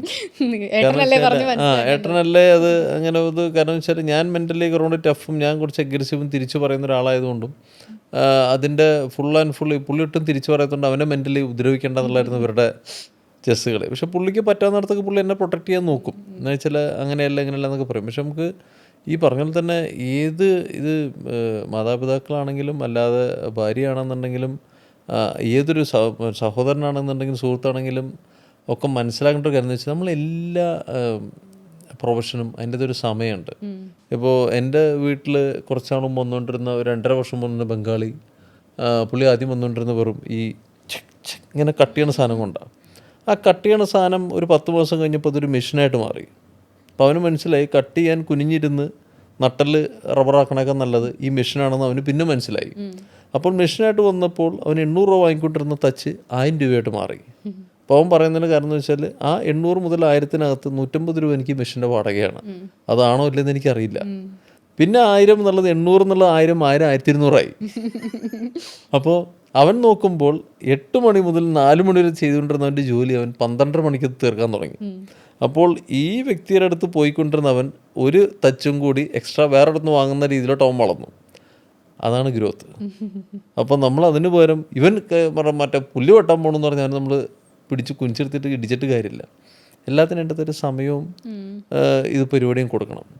പിന്നെ ഈ പറഞ്ഞ പോലെ തന്നെ ഇതിനിടയ്ക്ക് ചതി നടത്തുന്ന ആൾക്കാരുമുണ്ട്. ഇപ്പോൾ എൻ്റെ വീട്ടിൽ വന്നിട്ട് ഇപ്പോൾ ഈ പറഞ്ഞവൻ തന്നെ ഇപ്പോൾ കുറച്ചാൾ മുമ്പ് അവന് വെട്ടിക്കൊണ്ടിരുന്ന് പതിയെ കഴിഞ്ഞപ്പോൾ വേറെ അവിടെ നല്ലൊരു ഓഫർ വന്നപ്പോൾ ചേട്ടാ ചോറ് കൂടെ കഴിക്കാൻ തോരൻ ഉപ്പേരി എന്ന് പറഞ്ഞിട്ട് ആ തോരൻ നമ്മൾ വീട്ടിൽ നിന്ന് എടുത്ത് കൊടുത്തു, ഉപ്പേരിയും കൂട്ടി കഴിച്ചു. ഇപ്പോൾ വരാമെന്ന് പറഞ്ഞാൽ മെഷീനായിട്ട് വിട്ട് പിന്നെ വന്നിട്ടില്ല. അപ്പോൾ നമുക്ക് അങ്ങനെയും പരിപാടികൾ എൻ്റെ സൈഡിൽ കൂടെ നടക്കും. ഇതിന്റെ ഇടയിൽ ഈ പറഞ്ഞ പ്രളയം വന്നല്ലോ, നമുക്ക് ശരി നമ്മളുടെ വീട്ടുകാരെന്തെങ്കിലുമൊക്കെ എന്തെങ്കിലും ആവട്ടെ എന്ന് പറഞ്ഞ് വിട്ടു അല്ലെങ്കിൽ സമ്പാദിക്കുന്നുണ്ട് എന്ന് പറഞ്ഞാൽ സമാധാനം. ഈ പ്രത്യേകിച്ചും ആണുങ്ങളെ കാര്യത്തിൽ ഒരു പോയിന്റ് എത്തുമ്പോൾ പ്രേമിക്കുമ്പോൾ ഒരു കാലങ്ങളായി എങ്ങനെയാണല്ലോ, പിള്ളേർക്കും ഏകദേശം സെയിം ഏജ് ആയിരിക്കും കല്യാണം കഴിക്കണം. അപ്പം നമ്മളുടെ ലൈഫ് ഇങ്ങനെ സെറ്റായി വരുമ്പോഴോ ഈ കല്യാണം എന്ന് പറഞ്ഞൊരു അതുപോലെ ആ സ്റ്റേജ് എങ്ങനെയായിരുന്നു? കാരണം സിനിമാക്കാർ വളരെ മോശമായിരുന്നു. കാരണം വെച്ചാൽ നമ്മളങ്ങനെ ഈ പറഞ്ഞ പോലെ തന്നെ ഒരു എന്താ പറയുക സ്ത്രീധനം എന്ന് പറഞ്ഞ വലിയൊരു എമൗണ്ട് നോക്കിയിട്ടോ അല്ലെങ്കിൽ അങ്ങനെയൊന്നും ആയിരുന്നില്ല. അപ്പോൾ പുള്ളിക്കാരത്തി സ്വന്തം പുള്ളിക്കാരത്തിക്ക് പ്രണയിച്ച ആളെ കല്യാണം കഴിക്കുക എന്നുള്ള ഒരു കാര്യം മാത്രമാണ് പുള്ളിക്കാരത്തിയുടെ സത്യസന്ധമായിട്ട് പുള്ളിക്കാരത്തിക്ക് ഉണ്ടായിരുന്നത്. അപ്പോൾ ആ ഒരു പരിപാടി ചെയ്യുക, ആ ഒരു പരിപാടി ഫുൾഫിൽ ചെയ്യുക എന്നല്ലാതെ ഞാൻ ഭാവിയിൽ എന്താ പറയുക പരാജയപ്പെടുക അല്ലെങ്കിൽ വിജയിക്കുമോ എന്നുള്ളതൊന്നല്ല. നമ്മുടെ കൂടുതൽ ജീവിതം തള്ളിയിക്കുക എന്നുള്ള മാത്രമാണ്. അപ്പം ഞാൻ അന്ന് പറയുന്നുണ്ട് ഈ ദീർഘവീക്ഷണം പണ്ടേ നമുക്ക് കൂടുതലായിട്ട് ഞാൻ പറയുന്നുണ്ട്. ഇത് ബുദ്ധിമുട്ടായിരിക്കും. കാരണം വെച്ചാൽ നമുക്ക് ഇനി തന്നെത്താൻ വേറെ വീട് വാടകയ്ക്ക് എടുക്കണം, അതിൻ്റെ വാടക വരും, അതിൻ്റെ ബുദ്ധിമുട്ടുകൾ വരും, നമുക്ക് 3 നേരം ഭക്ഷിക്കണം. ഇതാകുമ്പോൾ ഞാനിപ്പോൾ തൽക്കാലം വീട്ടിൽ നിന്നിട്ടാണെങ്കിൽ എന്തെങ്കിലുമൊക്കെ പറഞ്ഞ് അഡ്ജസ്റ്റ് ചെയ്ത് പോയി. ഞാൻ ചെന്നൈയിലാണ്, ഒരു ചെറു കുടിസുമുറിയിലാണ് എന്നൊക്കെ പറയുന്നുണ്ട്. അപ്പോൾ കല്യാണം കഴിഞ്ഞിട്ട് ഞാൻ പിന്നെ ഫോഴ്സ്ഡായി എറണാകുളത്തോട്ട് മാറാൻ. അന്ന് ഈ പറഞ്ഞ പോലെ തന്നെ ഇത്ര ഓപ്പർച്യൂണിറ്റി ഒന്നുമില്ല. ഇല്ല. നമ്മൾ ഇപ്പോൾ നമ്മൾ പച്ചക്കുതിര എന്നുള്ള സിനിമയിൽ ഒരു കുഞ്ഞു വേഷം, ഒരു ദിലീപേണ്ടൊപ്പം ഒരു ഡെസ്ക്ടോപ്പ് നോക്കിയിരിക്കുന്ന ഒരു കമ്പ്യൂട്ടർ വിദഗ്ധനായിട്ടുള്ളൊരു വേഷത്തിലാണ് നമ്മൾ തുടങ്ങുന്നത്. അത് തുടങ്ങി കഴിഞ്ഞ് പിന്നെ നമ്മൾ ചോട്ടമുമ്പിൽ അൻവർക്കടുത്ത് അൻവർക്കയുടെ അടുത്ത് ഞാൻ എൻ്റെ എൻഗേജ്മെൻറ്റ് കഴിഞ്ഞിട്ട് ഞാൻ ഭാര്യയോടൊപ്പം ശരിക്കും പറഞ്ഞാൽ വീട്ടിലോട്ട് പോകുന്നതിന് പകരം ഞാൻ നേരെ പോയത് അന്ന് DD മാൻഷൻ എന്നൊരു ഓർമ്മ. DD മാൻഷനിൽ അൻവർക്കയുടെ റൂം എടുത്തിട്ടുണ്ട്. അൻവർക്ക ചോട്ടോമ്പയുടെ പ്രീ നടന്നുകൊണ്ടിരിക്കുക. ഞാൻ അൻവർക്കനെ എൻഗേജ്മെൻറ്റ് വിളിച്ചിട്ടുണ്ട്. അൻവർക്ക വന്നില്ല. അൻവർക്ക വേറെ എന്തോ തിരക്കായിട്ട് വന്നില്ല. ഞാൻ ഈ കല്യാണ വേഷത്തിലാണ്, കണ്ടാൽ മനസ്സിലാവില്ല പെട്ടെന്ന്. വെള്ള ഷർട്ടും ഒരു കോഫി ബ്രൗൺ പാൻറ്റുമാണ്. ആ വേഷത്തിൽ ഞാൻ നേരെ പോകുന്നത് DD മാൻഷനിലോട്ടാണ്. അപ്പോൾ ഞാൻ ഇപ്പോൾ വരാൻ എന്തോ പറഞ്ഞിട്ട് ഇറങ്ങിയിട്ട് വൈഫിനെ ഒറ്റയ്ക്ക് വിട്ടിട്ട് ഞാൻ DD മാൻഷനിൽ പോയിട്ട് അൻവർക്ക എന്തായി നമ്മുടെ പരിപാടി, നമുക്ക് എന്തെങ്കിലും ഉണ്ടാവുമെന്ന് ചോദിച്ചിട്ടാണ് ഞാൻ അവിടെ നിന്ന് ഇറങ്ങണത്. എന്നിട്ടാണ് ഞാൻ തിരിച്ച് വൈഫിൻ്റെ വീട്ടിലോട്ട് പോണത്. അപ്പോൾ അതിനകത്ത് കിട്ടിയ ചെറിയ വേഷമാണ് വിനായകൻ്റെ ഗുണ്ടാസംഘത്തിലൊരു ഗുണ്ട. അപ്പോൾ അവിടെ നമ്മൾ ഇത്ര എത്തിയില്ലേ, അതാണ് നമ്മുടെ ഗ്രോത്ത് എന്ന് പറഞ്ഞത്. അപ്പോൾ നമ്മളിപ്പോൾ അങ്ങനെ ഒരുപാട് ബന്ധങ്ങളുണ്ടെന്നുണ്ടെങ്കിൽ നമ്മൾ ഇത്രയും നടക്കേണ്ട കാര്യം ഉണ്ടായിരുന്നില്ല. പക്ഷെ നമുക്കൊന്ന് ബന്ധങ്ങളില്ല, നമ്മൾ ഇങ്ങനെ വരാൻ മാർഗമുള്ളൂ. പക്ഷെ അന്ന് ഗുണ്ടയായിട്ട് വിനായകൻ്റെ പുറകെ നിൽക്കുമ്പോഴും എനിക്ക് വ്യക്തമായിട്ട് എൻ്റെ ഉള്ളിൽ ഭയങ്കരമായിട്ടുള്ള അമർഷണം. അൻവർക്കടുത്തല്ല, ഞാൻ ഇതിനേക്കാൾ കഴിവുള്ള ഒരാളെന്ന് എനിക്കറിയാം. അത് എനിക്ക് അതിനകത്ത് നമ്മൾ അത് ചിലർക്ക് ഇപ്പോൾ ഇന്ന് കാണുമ്പോൾ തോന്നും എൻ്റെ ഒരു കോൺഫിഡൻസോ ഓവർ കോൺഫിഡൻസോ അരഗൻസോ എന്ത് പറഞ്ഞാലും ശരി, എനിക്കന്ന് വ്യക്തമായിട്ട് ധാരണയുണ്ട്. പക്ഷെ അതേ അൻവർക്ക ഡാഡി കൂളിലെ റിലീസാവുന്നതിനൊക്കെ മുമ്പ് അൻവർ മറ്റേ ആഷിഖ് ഭായ് അതിൻ്റെ പടം മുഴുവൻ കാണിച്ചിട്ട് എൻ്റെ അടുത്ത് പടം ഇറങ്ങുന്നതിന് 2 ദിവസം മുമ്പ് ഞാൻ സൗത്തിലങ്ങോട്ട് നിൽക്കുക, എനിക്കൊന്നും ഓർമ്മയുണ്ട്, കൊച്ചിൻ ഹോസ്പിറ്റൽ എന്നുള്ള ഹോസ്പിറ്റലിൽ വർക്ക് ചെയ്യണം. ഞാൻ എവിടെയോ വഴി നിൽക്കണമെന്ന് വിളിച്ചേടാ, ഞാൻ പറഞ്ഞു അൻവർക്കാന്ന്. അപ്പോൾ ഞാൻ ഞെട്ടിപ്പോയി, പുള്ളിനെ വിളിക്കുകയാണല്ലോ. അപ്പോൾ അവിടെ ഞാൻ ഡാഡി കൂളിൻ്റെ കുറേ റഷസ് കണ്ട് നീ കലക്കിട്ടുണ്ടെന്ന് പറഞ്ഞു. 2006 എൻ്റെ ഓർമ്മ, 6 ചോട്ടോമ്പേൾ ഷൂട്ട് ചെയ്യുന്ന സമയത്ത് അതേ തെരുവിൻ്റെ അപ്പുറത്തെ സൈഡിൽ ബിഗ് ബി ഷൂട്ട് ചെയ്തുകൊണ്ടിരിക്കുക. കാരണം ഇത് രണ്ടും സൈമിൾട്ടേനിയസ് ആയിട്ട് പോയിക്കൊണ്ടിരിക്കുന്നത്. അപ്പോൾ അന്ന് നമ്മൾ ദൂരെ നിന്ന് ജാക്കറ്റ് ഇട്ട് വരുന്ന മമ്മൂക്കെ നമ്മൾ എന്തെങ്കിലും ഒരിക്കലും നമ്മുടെ തിരക്കഥയിൽ നമുക്ക് അഭിനയിക്കുന്ന നമ്മൾ സ്വപ്നം കാണുന്നില്ലല്ലോ. അപ്പോൾ അത്രയും എത്തിയില്ലേ. ഒരു MBBS കാലം ഇന്നത്തെ ആക്ടറെ എന്താ പഠിപ്പിച്ചിട്ടുള്ളത്? MBBS കാലം കൊണ്ടുള്ള ഒരു ബെനിഫിറ്റ് എന്ന് വെച്ചാൽ ഡിസിപ്ലിൻ. വേറൊരു മാർഗ്ഗമില്ല. കാരണം നമ്മൾ ഫൈനൽ ഇയറൊക്കെ കഴിയുമ്പോൾ മിനിമം എല്ലാ ദിവസവും നമ്മൾ ഒരു കുറഞ്ഞ പക്ഷം ആഴ്ചയിൽ 4 അല്ലെങ്കിൽ 5 ദിവസം നമ്മൾ 1:30 മണി 1:45 അത് കിടക്കാൻ പറ്റില്ല. കാരണം അത്രയും പഠിക്കാനുണ്ട്. അത്രയും എൻ്റെ അന്ന് കൂടെ ഉണ്ടായിരുന്ന എൻ്റെ കമ്പനി സ്റ്റഡിക്ക് കൂടെ ഉണ്ടായിരുന്ന ഡോക്ടർ അശോക് കുമാറുണ്ട്. പുള്ളി ഇന്ന് റോബോട്ടിക് സർജറിയുടെ ഹെഡാണ് ചെന്നൈയിൽ.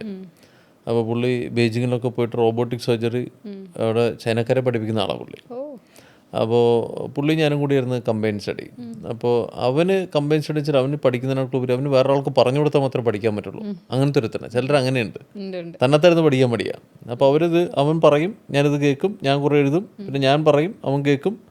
അങ്ങനെ കമ്പൈൻ ചെയ്ത് നമ്മളൊരു 6-6:45 അത് ഒരു 12:30 മണിയാകുമ്പോൾ അവിടെ സേലത്ത് ഒരു 5 റോഡ്സ് എന്നുള്ള സ്ഥലമുണ്ട്. അവിടെ ചെന്ന് അവിടെ ഒരു കടയുണ്ട്, അയ്യങ്കാർ എന്നുള്ളൊരു ടീ ഷോപ്പുണ്ട്. അവിടെ പോയി കഴിഞ്ഞൊരു ചായ കുടിക്കും, എന്തെങ്കിലും സ്വീറ്റോ ബണ്ണ് എന്തെങ്കിലും ഒന്ന് കഴിക്കും, തിരിച്ചു പോകും. 2 മണി വീണ്ടും ഇരിക്കും, തിരിച്ചു വരും. 6:30 മണിക്ക് എണീറ്റേ പറ്റും. 6:30 മണിക്ക് എണീറ്റ് കുളിയും തേവാരം കഴിഞ്ഞാലാണ് 7:30 മണിക്ക് ബസ് പിടിക്കാൻ പറ്റുള്ളൂ. അപ്പോൾ അങ്ങനെ പിന്നെ നമ്മൾ ബസ് പിടിച്ചാലെന്നുണ്ടെങ്കിൽ നമുക്ക് പിന്നെ അവസാനം എനിക്ക് ഒരു കാറുണ്ടായിരുന്നു. അപ്പോൾ അതും വെച്ച് നമ്മൾ നേരെ മറ്റേ കോളേജിൽ പോവും, തിരിച്ചു വരും. കാരണം അവിടെ നമുക്ക് താമസ സൗകര്യമൊന്നുമില്ല. അവിടെ ഒരു കുഗ്രാമം പോലത്തെ ഒരു സ്ഥലമാണ്. അപ്പോൾ ശ്രീരംഗപ്പാടി എന്നുള്ള സ്ഥലം. അപ്പോൾ അങ്ങോട്ടേക്ക് പോകുകയെന്നുള്ളതായിരുന്നു എൻ്റെ ഒരു പരിപാടി. അപ്പോൾ സിനിമയിൽ വന്നപ്പോൾ നമുക്ക് ഗുണകരമായ കാര്യം വെച്ചാൽ അന്നത്തെ ഡിസിപ്ലിൻ നമുക്ക് ഭയങ്കരമായിട്ട് പ്ലസ് ആയിട്ടുണ്ട്. കാരണം നമുക്ക് ജിമ്മിൽ പോകാൻ ഒരു സമയം, അല്ലെങ്കിൽ ബാഡ്മിൻ്റൺ കളിക്കാൻ അല്ലെങ്കിൽ ഓടാൻ നമുക്കൊരു സമയം കണ്ടെത്തിയേ പറ്റും. അപ്പോൾ അതുപോലെ തന്നെ സിനിമയിൽ നമ്മൾ ഒരിടത്ത് തുടങ്ങി കഴിഞ്ഞാൽ നമുക്ക് ആ സമയമില്ല, അതുകൊണ്ടാണ് നമ്മൾ തടിച്ചത് എന്നൊന്നും പറയാൻ നമുക്ക് പറ്റില്ല. ഏതെങ്കിലും സമയം നമ്മൾ ഇൻസേർട്ട് ചെയ്തേ പറ്റും. അങ്ങനെ ഇൻസേർഷൻ പോയിന്റ്സ് നമുക്ക് അന്നത്തെ ഡിസിപ്ലിൻ വഴി ഉണ്ടായിട്ടുണ്ട്. ഇപ്പോൾ ഒരു സ്ക്രിപ്റ്റ് റൈറ്ററും കൂടെ ആയ സ്ഥിതിക്ക് എന്നുവെച്ചാൽ ഇപ്പുറത്തുള്ള സ്ക്രിപ്റ്റ് റൈറ്റേഴ്സിൻ്റെ സൈഡിൽ നിന്ന് ഞാൻ പറയാം, അപ്പോൾ അവർ ഇങ്ങനെ സ്ക്രിപ്റ്റ് റൈറ്ററും കൂടെയാണല്ലോ, അപ്പം ഞങ്ങൾ ഈ സ്ക്രിപ്റ്റുമായിട്ട് ചെല്ലുമ്പോൾ അങ്ങനെ ഒരു ആറ്റിറ്റ്യൂഡ് ഉണ്ടാവുന്നുണ്ടോ? അല്ല, ഞാനത് പണ്ടും ഹരിത നമുക്ക് ഈ പറയുന്ന സമയത്ത് നമ്മൾ വിജിലൻ്റായിട്ട് ചോദിക്കാറുണ്ട്. ഇത് പല അവർക്ക് അങ്ങനെ മനസ്സിൽ വിചാരിക്കുന്നുണ്ടോ പഴയ പോലെ അങ്ങനെ എന്തെങ്കിലും അങ്ങനെ ഉണ്ടോയെന്ന് എനിക്ക് അറിഞ്ഞൂടാ. അപ്രോച്ച് ഭയങ്കരമായിട്ട് കുറഞ്ഞു പണ്ടത്തേക്കാൾ. അപ്പം ഞാനത് എന്താ നമ്മൾ ഈ പറഞ്ഞ പോലെ തന്നെ ആക്ടിങ്ങിനോടുള്ള വിളിക്കുന്നത് ഭയങ്കരമായിട്ട് കുറഞ്ഞു. പിന്നെ ഈ പറഞ്ഞ പോലെ തന്നെ ഈ എന്താ പറയുന്നത്, ചൂസിയാണെന്നല്ല, നമ്മൾ ഈ പറഞ്ഞ പോലെ തന്നെ എന്താണ് ചെയ്യാനുള്ളതെന്നല്ല. ഇപ്പോൾ ധ്യാനൊക്കെ എൻ്റെ അടുത്ത് ഇപ്പോൾ ഉജ്ജ്വലം ചെയ്ത് പറഞ്ഞു, ചേട്ടാ വെറുതെ നിങ്ങൾ വരുന്ന പരിപാടികളൊക്കെ ചെയ്യുക, നിങ്ങളെല്ലാം അങ്ങനെ ഓവർ സെലക്റ്റീവായിട്ട് ഞാൻ ഇവിടെ ഇരിക്കേണ്ടി വരും എന്നൊക്കെ പറഞ്ഞ് ധ്യാനം ഭയങ്കരമായിട്ട് തന്നെ ട്രോളി. ഇല്ല അല്ല, ഞാൻ പറഞ്ഞ എന്നിട്ടും ധ്യാൻ എന്നുള്ള വ്യക്തിനെ ഭയങ്കര ഇഷ്ടമുള്ള ആൾക്കാർക്ക്. പുള്ളി ഭയങ്കരമായിട്ട് ലൈക്കബിലിറ്റി ഉള്ള ഒരാളാണല്ലോ. ഇപ്പോൾ ഡിജിറ്റലി നമ്മൾ നോക്കുകയെന്നുണ്ടെങ്കിൽ ഇപ്പോൾ ഏതൊരു ആർട്ടിസ്റ്റിനേക്കാളും പുള്ളിയുടെ കോണ്ടന്റ് റീച്ച് ആവുന്ന വെച്ചാൽ എത്രയോ മടങ്ങാണ്. ഇൻ്റർവ്യൂ സ്റ്റാർ, പിന്നെ കൗണ്ടേഴ്സ് പറയുന്നതിൻ്റെ കാര്യങ്ങൾ. അപ്പോൾ ഞാൻ എൻ്റെ നല്ല കാലത്തിന് ഞാൻ ഇവനടുത്ത് പറഞ്ഞൊരു രഹസ്യം ഉണ്ടായിരുന്നു.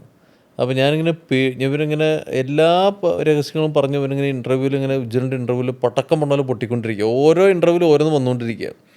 അപ്പം ഞാൻ ഒരു സാധനം പറഞ്ഞിരുന്നു. അപ്പം ഞാനിങ്ങനെ ഇടയ്ക്ക് ചോദിച്ചു, അന്ന് പറഞ്ഞ എനിക്ക് ഓർമ്മയുണ്ടോ? അതേതായിരുന്നേ ചോദിച്ചു. ഞാൻ പറഞ്ഞു മറ്റേത് ഓർമ്മയില്ല അല്ലേ. ഇല്ല ഒന്ന് പറഞ്ഞേ. ഞാൻ പറഞ്ഞല്ല പറയണില്ല, നിനക്ക് ഓർമ്മയുണ്ടോ? അപ്പോൾ തിരിച്ചും മറിച്ചും അല്ല എന്താ സംഭവം എന്തായിരുന്നേ? ഞാൻ പറഞ്ഞു അല്ലടാ, ഞാനിങ്ങനെ അന്നൊരു കാര്യം ഇങ്ങനെ പറഞ്ഞത് എനിക്ക് ഓർമ്മയില്ല, ഡിബിറ്റ് എന്ന് പറഞ്ഞു. ഞാൻ പറഞ്ഞു സന്തോഷം, നീ എവിടെയെങ്കിലും ഗജനിയായില്ലോ, അതുകൊണ്ട് ഞാൻ രക്ഷപ്പെട്ടു. അതെങ്ങാനും അവൻ്റെ കയ്യിൽ കിട്ടിയിരുന്നെങ്കിൽ അവൻ വജ്രായുധമായിട്ട് എൻ്റെ നെറ്റി പൊളിഞ്ഞാൻ. അത് വലിയൊരു തമാശയാണ്. പക്ഷെ അതിപ്പോൾ അത് പുറത്തു പറയാൻ പറ്റില്ല, ഭയങ്കര വലിയൊരു തമാശയാണ്. അപ്പോൾ അപ്പോൾ ബായത്തിന് അത് മറന്നുപോയി. അന്ന് അവൻ കൊക്കോ എന്ന് പറഞ്ഞ ഉജ്ജ്വലൻ്റെ സെറ്റിൽ കുറേ ചിരിച്ചതാണ്. ഞങ്ങളുടെ ഇടയിൽ പറഞ്ഞ് ഞങ്ങൾ ചിരിച്ചതാണ്, സിജു കളപ്പ് ചിരിച്ചാണ്. പക്ഷെ ബായത്തിന് ഇവനത് മറന്നുപോയി. അപ്പോൾ അത് വലിയൊരു കാര്യവും മൂപ്പരടുത്ത്. പിന്നെ അതുപോലെ തന്നെ ഭയങ്കര ഹാർഡ് വർക്കിംഗ് ആണ്. ഈ പറയണ തമാശക്കാരനൊന്നും അല്ലാതെ ഭയങ്കര ഹാർഡ് വർക്കിംഗ് ഉള്ള ഒരാളാണ്. നമ്മളിപ്പോൾ പുള്ളിയുടെ പടങ്ങൾ ഓടിയോ ഇല്ലേ എന്നുള്ളതിനേക്കാൾ ഉപരി ചില ഒരു ദിവസം പോലും പുള്ളി വെറുതെ കളയില്ല. അത്രയും ടൈറ്റ് ഗ്യാപ്പ് കിട്ടിയാൽ പോയി അടുത്ത സിനിമ ചെയ്യുന്നുണ്ട്. പുള്ളി പറഞ്ഞു വെച്ചാൽ എന്താ പറയുക, ചേട്ടാ എന്നെ വെച്ച് പ്രൊഡ്യൂസ് ചെയ്യുന്ന ആൾക്കാർ വരുമ്പോൾ നമ്മൾ എന്തിനാണ് അവരെ തിരിച്ചയക്കുന്നതെന്നാണ് പുള്ളി ചോദിക്കുന്നത്. ചോദിക്കുമ്പോൾ എല്ലാത്തിൽ ശരിയുണ്ടെങ്കിൽ ശരിയുണ്ട്, പക്ഷേ നമ്മൾ എസ്പെഷ്യലി നായക നടനായിട്ട് നിൽക്കുന്ന സമയത്ത് റിപ്പീറ്റേറ്റീവായിട്ട് ഫ്ലോപ്പുകൾ കൊടുക്കുമ്പോൾ എന്താ കുഴപ്പമെന്ന് വെച്ചാൽ ആൾക്കാർക്ക് നമ്മുടെ ഉള്ളൊരു വിശ്വാസം പോയിക്കൊണ്ടിരിക്കുക. ഇപ്പോൾ ഉജ്ജ്വലൻ്റെ പുറമെ തന്നെ വേറെ ഇതുപോലെ തന്നെ ഒരു എ അല്ലെങ്കിൽ ബി അല്ലെങ്കിൽ സി ഡി ഒരു 3-4 ഹിറ്റ് ആക്കി കഴിഞ്ഞാൽ ധ്യാൻ എന്ന് പറയുമ്പോൾ ഒരു കൺസിസ്റ്റൻ്റ് ആവും. അപ്പോൾ ധ്യാൻ അങ്ങനെയൊന്നും സീരിയസ് ആയിട്ട് എടുക്കുന്ന ഒരാളല്ല, ചിന്തിക്കുന്നില്ല. എന്നാൽ നമ്മൾ ഏതൊരു നായക നടന് നമ്മൾ ഭൂഗോളത്തിന് ചുറ്റുമുള്ള എന്ത് കാര്യത്തിനെക്കുറിച്ച് ചോദിച്ചാലും എന്തിനെക്കുറിച്ചും ഏകദേശം എല്ലാ കാര്യങ്ങളും, ഇപ്പോൾ ഫോർ എക്സാമ്പിൾ എന്തോ ഒരു കാര്യം നമ്മൾ ലഹരി അനുബന്ധപ്പെട്ട കാര്യം പറഞ്ഞപ്പോൾ പെട്ടെന്ന് NDPS ആക്ട് എന്നിങ്ങോട്ട് പറഞ്ഞു. അപ്പം ഞാൻ പെട്ടെന്ന് ഞെട്ടി ചോദിച്ചു, ഞാൻ ചോദിച്ചു നിനക്കത് അറിയുമോ എന്ന് ചോദിച്ചു. പിന്നെന്താ അറിയാം, ഞാൻ പറഞ്ഞ ഫുൾ ഫോം പറയുമെന്ന് പറഞ്ഞു. അപ്പം narcotic drug and psychotropic substance, psychotropic പറഞ്ഞില്ല ബാക്കിയെല്ലാം. ഞാൻ പറഞ്ഞു അവിടെ ഇതൊക്കെ നിനക്കറിയോ? ഞാൻ പറയാം നിങ്ങളെന്താ മനുഷ്യ കളിയാക്കണമെന്ന് ചോദിച്ചു. പലർക്കും അറിയില്ല. അപ്പോൾ എല്ലാത്തിനെക്കുറിച്ചും ധാരണയുണ്ട്. പിന്നെ ഒരു ദിവസം പോലും ഇപ്പോൾ നമ്മളിപ്പോൾ കഴിഞ്ഞ ഓണത്തിന് നോക്കുകയാണെന്നുണ്ടെങ്കിൽ പോലും ധ്യാൻ്റെ ആഡുകൾ തന്നെ എന്തോരായിരുന്നു. അപ്പോൾ ഏതൊരു ലൊക്കേഷനിൽ മൂപ്പര് വീണ് കൈ ഒടിഞ്ഞിട്ട് സ്വിഗ്ഗിയുടെ ആഡിൽ, പിന്നെ സ്വിഗ്ഗി ആഡ് കണ്ടപ്പോഴാണ് ഞാൻ അലക്കുന്നത് ജുബ്ബ ആയിട്ട് പുള്ളി ഇങ്ങനെ നിൽക്കുന്നത്. അപ്പോൾ കൈ ഒടിഞ്ഞിട്ട് പുള്ളി കൈ പോലും പൊക്കാൻ പറ്റാതെ പുള്ളി പോയി ചെയ്തു. എന്ത് പറഞ്ഞാലും എന്ത് സാമ്പത്തികമായിട്ട് പുള്ളി അത് കൈപ്പറ്റിയാലും ആ ദിവസം അത് പോയി ചെയ്യാനുള്ള ഒരു ഡിറ്റർമിനേഷൻ, അല്ലെന്നുണ്ടെങ്കിൽ ഇന്ന ആൾക്കാരവിടെ വെയിറ്റ് ചെയ്യാണ്. ഇപ്പോൾ പുള്ളി എന്ന് പറയാണ് ഇന്ന് പറ്റില്ല കേട്ടോ, നാളെ പറ്റുള്ളൂ എന്ന് പറഞ്ഞാൽ എന്തുണ്ടാവും? ഒന്നും ഉണ്ടാവില്ല, നാളത്തേക്ക് മാറ്റിക്കത്തേ ഉള്ളൂ. പക്ഷേ അത്രയും പേരോട് ഒന്ന് നിൽക്കുമ്പോൾ ഞാൻ പോയി ഇത് സഹകരിക്കണമെന്ന് പറഞ്ഞ ഒരു മനസ്സ് വലിയ കാര്യം തന്നെയാണ്. സിനിമയിൽ പ്രത്യേകിച്ച് പില്ലാണ്ട്. അപ്പോൾ അങ്ങനെയൊക്കെ ഭയങ്കരമായിട്ട് പിന്നെ തക്കതായുള്ള നിലപാടുകൾ വിളിച്ചു പറയാൻ ഒരു ചങ്കൂറ്റക്കുറവില്ലാത്ത ഒരാൾ തന്നെയാണ്. അത് ശ്രീനിയേട്ടൻ്റെ സമയത്ത് നമ്മൾ നോക്കുകയെന്നുണ്ടെങ്കിലും ശ്രീനിയേട്ടൻ അതുപോലെ തന്നെ ഭയങ്കര ബോൾഡായിട്ട് കാര്യങ്ങൾ പറഞ്ഞിരുന്നതാണ്. പിന്നെ നല്ല കോണ്ടന്റ് ക്രിയേറ്ററാണ്, നല്ല തോതിൽ തിരക്കഥ പറഞ്ഞു ഫലിപ്പിക്കാൻ കഴിവുള്ള നല്ല തിരക്കഥാകൃത്താണ്. പക്ഷെ എന്താ വെച്ചാൽ ക്ഷമയില്ല. പുള്ളിക്കുള്ള പ്രശ്നം എന്ന് വെച്ചാൽ ക്ഷമയോട് കൂടി ഇരുന്ന് എഴുതില്ല. 4-5 ദിവസം കൊണ്ടൊക്കെ തിരക്കുന്നത്. ഞാൻ പറഞ്ഞു ധ്യാന നടപടിയാണോ കാര്യമാണെന്ന് ചോദിച്ചു. 5 മാസം. അപ്പോൾ ഞാൻ പറഞ്ഞു എന്നിട്ട് പോലും പുള്ളി പറയുന്നതിൽ നമ്മൾ പെട്ടെന്ന് ഹുക്കാവും. കഥ പറയാൻ നല്ല കഴിവുള്ള വ്യക്തിയാണ്. 15 മിനിറ്റ് 20 മിനിറ്റ് കൊണ്ട് നമ്മൾ പറയുന്ന കഥയിൽ ഹുക്കാവും. നമ്മളിപ്പോൾ screen play base scene per scene അറിയില്ലെങ്കിൽ പോലും പുള്ളി കുറച്ച് ദിവസം കൂടി ഇരുന്നാൽ ഗംഭീര പരിപാടികൾ പുള്ളിക്ക് ചെയ്യാൻ പറ്റും. പക്ഷേ അതിനുള്ള ക്ഷമയില്ല. അപ്പോൾ അങ്ങനെ ഭയങ്കര മൾട്ടി ടാലൻ്റ് ആയിട്ടുള്ള ഭയങ്കര മൾട്ടി ഫാസറ്റഡ് ആയിട്ടുള്ള ആളാണ്. പിന്നെ എനിക്ക് തോന്നുന്നത് പുള്ളി അടുത്ത വർഷമൊക്കെ ചെയ്യുന്ന സംവിധാന സംരംഭങ്ങളൊക്കെ നന്നായിരിക്കും. അധികം കഥാപാത്രങ്ങൾ കാണണം. അതിൻ്റെ ഒപ്പം തന്നെ റൈറ്ററെ ഞങ്ങൾക്ക് കുറച്ചായി ഒരു വർഷത്തിലധികം ഞങ്ങൾ വെയിറ്റിംഗ് ആണ് റൈറ്ററെ വീണ്ടും കാണാൻ വേണ്ടി. ഒരു പരിപാടി നമ്മൾ മെല്ലെ സൈഡിൽ കൂടെ ഒരു തോതിലുള്ളൊരു പരിപാടി നമ്മൾ ഡിസ്കഷൻസും കാര്യങ്ങളൊക്കെ വിപുലമായിട്ട് നടക്കുന്നുണ്ട്. ആരാണത് എടുക്കാൻ പോകുന്നത്, ആരാണ് ചെയ്യാൻ പോകുന്നത് ചോദിച്ചാൽ നമുക്കറിയില്ല. പിന്നെ ഈ പറഞ്ഞ പോലെ തന്നെ ചെറിയൊരു പരിപാടിയുമായിട്ട് റോബി ചെയ്യുകയും ചെയ്യില്ല. ചെയ്യുമ്പോൾ നല്ലതായിട്ട് ചെയ്യണം. അല്ലെ ഇനിയാണെങ്കിലും അല്ലെങ്കിലും പുള്ളി ചെയ്യില്ല. അതാണ് ഈ സിനിമാറ്റോഗ്രാഫിയിലാണെങ്കിലും പുള്ളി ഇത്രയും കുറവ് സിനിമകൾ ചെയ്യുന്നതിനുള്ള കാരണം അതാണ്. അപ്പോൾ ചില സെലക്റ്റീവായിട്ട് എല്ലാം ഒന്നാലേ പുള്ളി ചെയ്യുള്ളൂ. അതിൻ്റെ ഒരു പ്രശ്നമുണ്ട്. അപ്പോൾ ഞങ്ങൾ എല്ലാത്തിനും വെയിറ്റിംഗ് ആണ്. അപ്പോൾ UK കൂടെ കാണാം. ഓക്കെ, ഇറങ്ങിയ ഉടനെ. Thank you so much. Thank you.